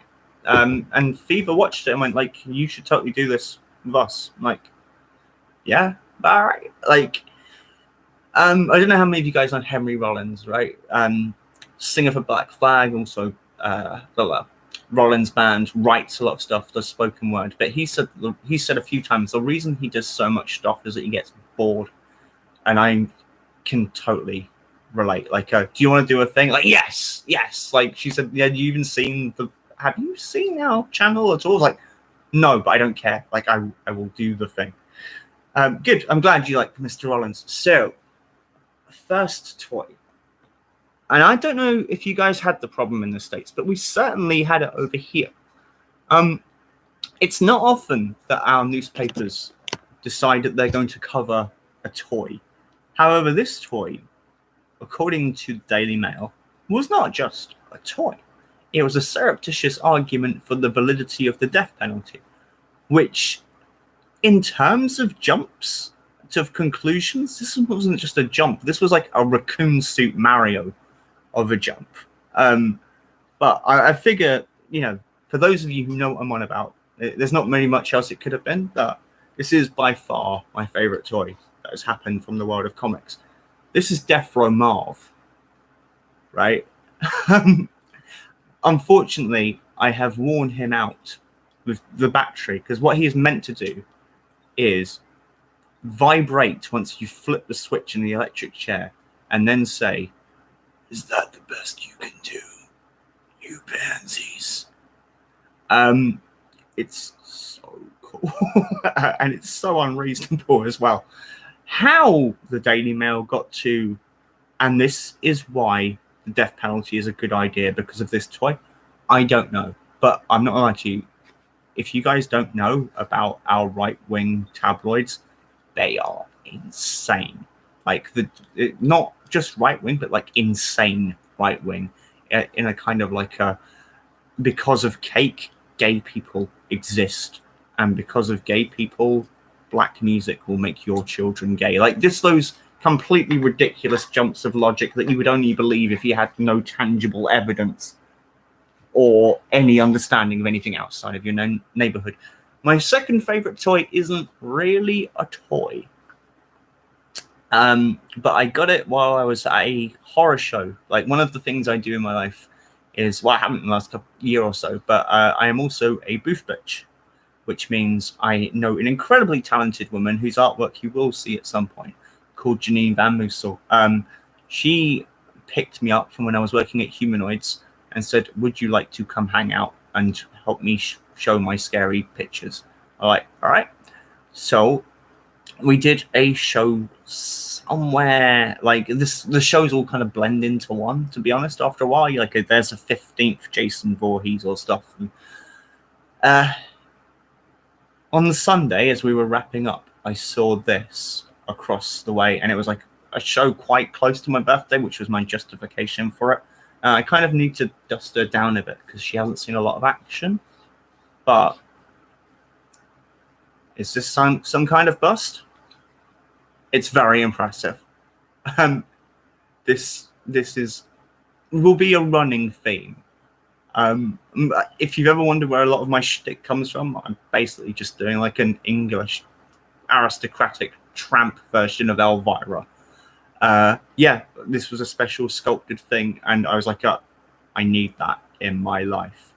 Elvira is the raddest. She is the greatest. There will be an episode upcoming when I've got a few more of them where I'm going to go through the history of Elvira comics, because there's quite a lot, believe it or not. There's at least 200, but it's the later ones, not the most recent ones, but the ones like before, making it more difficult than it needs to be.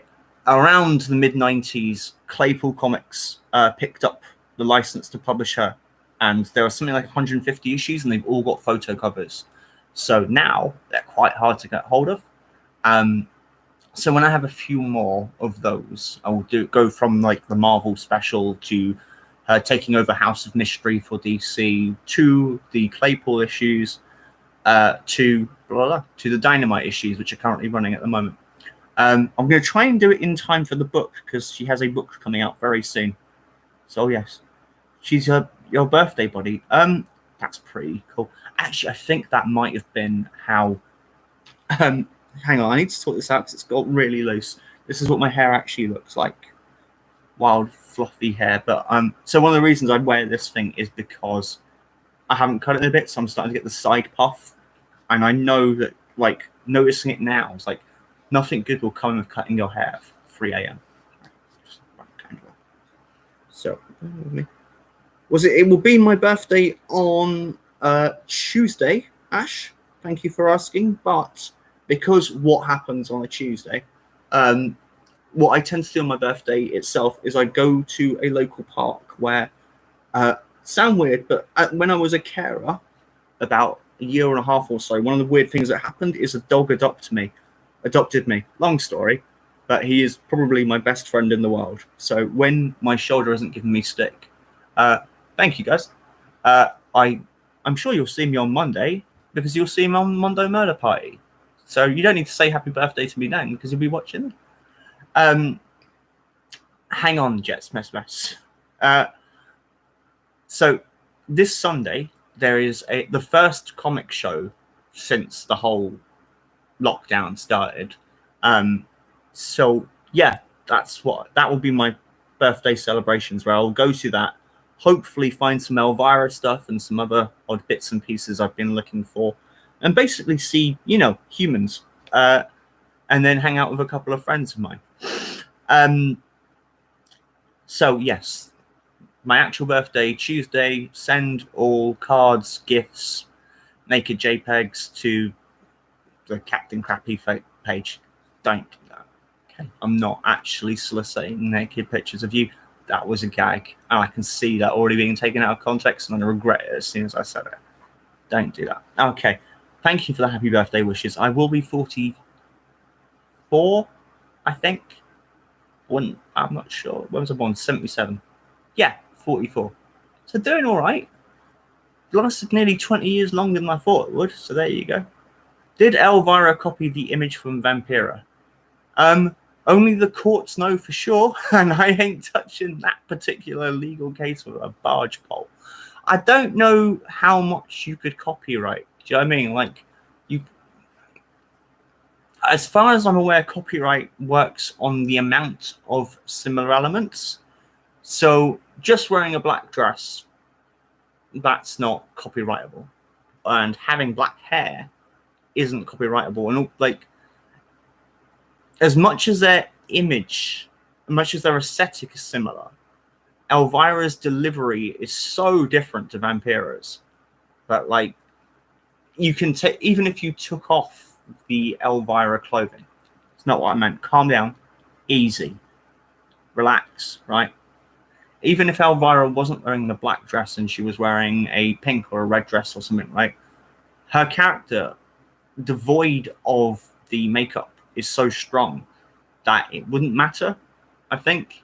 So had Vampira been able to say, you can't do this anymore because of that, I don't think it would have hindered her. So will my action figure have a leopard jacket printed on my make it 3D? You would have to talk to the designer.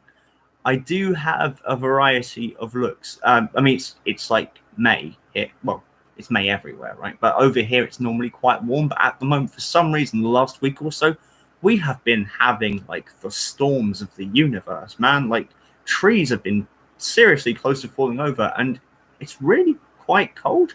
So I did think, maybe you should vary your look a bit. The main reason, I mean, I'm wearing this because it's cold, like tonight. I don't look 40-ish. Well, thank you, Alan. I'm part Maltese, so yeah, we don't age. We're just basically immortal, sarky creatures. I mean, that's kind of why we look like tramps. She's a redhead actually. She is. Cassandra Peterson is a redhead, but when she's performing as Elvira, she obviously wears a black beehive wig, right? So that's what Elvira's hair is. Anyway, we will bang on with 2 more comics, and then we will call it a night. So first one is, I was saying, like, most of the stuff I found has been fairly accessible. Like, you could probably go to your average bookshop and find a fair amount of them. Like Chainsaw Man, you're going to find anywhere. I don't know if the cartoon's up on YouTube or on Netflix or whatever, but yeah. Anyway, this one is going to take some hunting down, and it may not have the impact of the others, but I still think it's worth doing, and it's a thing that's personal for me anyway. So, this is a comic written by David Greenberger, and it's had a number of names and has appeared in a couple of different forms. Like, it's also been a radio show and a straight text book. But in this form, it's called Duplex Planet Illustrated. So what this is, it's run 16 issues, I think. It is his time as a carer and working with old people, where he just wrote down the stuff that old people say, and some of it is obviously a bit weird, a bit silly, and some of it is incredibly profound and deep and offers insights into the world that you're not old enough to understand yet.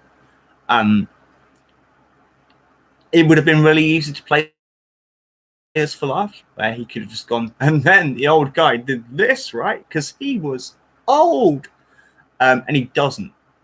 And I think it's testament to the sensitivity and the honesty of what he has documented, that he was able to attract such a great range of talented artists. Like, this cover is by Dan Clowes. You'll probably know Dan from things like 8 Ball, which was turned into a film called Ghost World. Well, one of the strips in 8 Ball was Ghost World, and the one called Art School Confidential. And what was the third one? I can't remember what it was now. Oh, Wilson. Wilson was one of his as well. But yeah, there's all kinds of just the best in comics. Your Jay Lynch's and your Peter Baggs and your Chris Wares. Like, if you're creating a pantheon of the best artists in comics, those would be the guys who have done cover work or interior work for Duplex Planet Illustrated. It's quite tricky to find because most people don't know it exists, so it wasn't ordered very highly. But on the other hand, if you do find them, you're not going to pay very much for them. Like, I have a couple of copies of this. I always try to have a couple of copies of this because it's the kind of comic I want to give to people who don't know what comics are beyond they've seen a few Marvel movies, so they think they know the entirety of it. I think this is one of the best things comics does, to be honest. Like, also, it has a free record in the first issue. So yeah, there is a graphic novel compiling some of the stuff that didn't make it into here called No More Shaves. So yeah, it's very rare to find a comic with humanity in it, and it is, like, outside of people maybe like Harvey Pekar, not a lot of people, if they're doing autobiographical stuff, don't have themselves or their thoughts or their feelings or their perceptions of a matter as the main drag. But David and, as I said, Harvey Pekar were both very, very good at saying it is important to document these thoughts, even if there's no discernible end game. There's not a play or a film to be made out of them. It's just, these are things that people have said and they are worth remembering. So yes, about 16 issues. Each issue is a standalone issue. Like, it's just, each issue is just a series of vignettes. They don't run from issue to issue. They just kind of stop dead. One strip would be 3 panels long. One will be 6 pages long. So yeah, you should totally get this. It's worth hunting down. Imagine it's quite cheap. So, no. Do you know what? I think we're good. We're already like nearly 20 minutes over what I was going to run for, although that's mainly down to the wrestling lecture. Yeah. So I'm not lying to you, I was kind of nervous about tonight's show because I've been feeling kind of out of it today, and I knew I wasn't really bringing the same woo energy to the show, but sometimes relaxed was fine as well. So yeah, that has been tonight's show. You have been watching Mondo FunnyBooks on it's 3 a.m., right? You've been watching Mondo FunnyBooks on Captain Crappy and Miss Fever Blister's Fandom Iconic. I have been your host, Filthy Nevs. Thank you for listening to tonight's show, because the streamlined version of this will be the basis of this Monday's Mondo Murder Party. So yeah, thank you all for watching. There are other good shows on this channel which I highly encourage you to check out. Buddy Harvey and Fever After Dark are my particular favorites. And yeah, I feel yes, you guys should totally like and subscribe, because yeah, just do, because apparently if enough people like and subscribe, we get paid. So yeah, like, that means I can get more comics and I can talk to you guys about more stuff, because I don't have enough comics. Anyway, I will see you in a probably exhausted state on Monday, because I've just been to the comic show and then out with my friends down the pub. So yeah, I don't know what that show's going to be like, but there'll certainly be some comics. Thank you all for watching. Now, there's usually the moment of awkwardness when I press over and I hold a pose, but then it doesn't quite end for a few seconds after that, so I drop the pose. So this time, I'm going to try and hold the pose the whole time, and hopefully it might even make the thumbnail. So, 3, 2, 1, we're out of here. Tell your ma.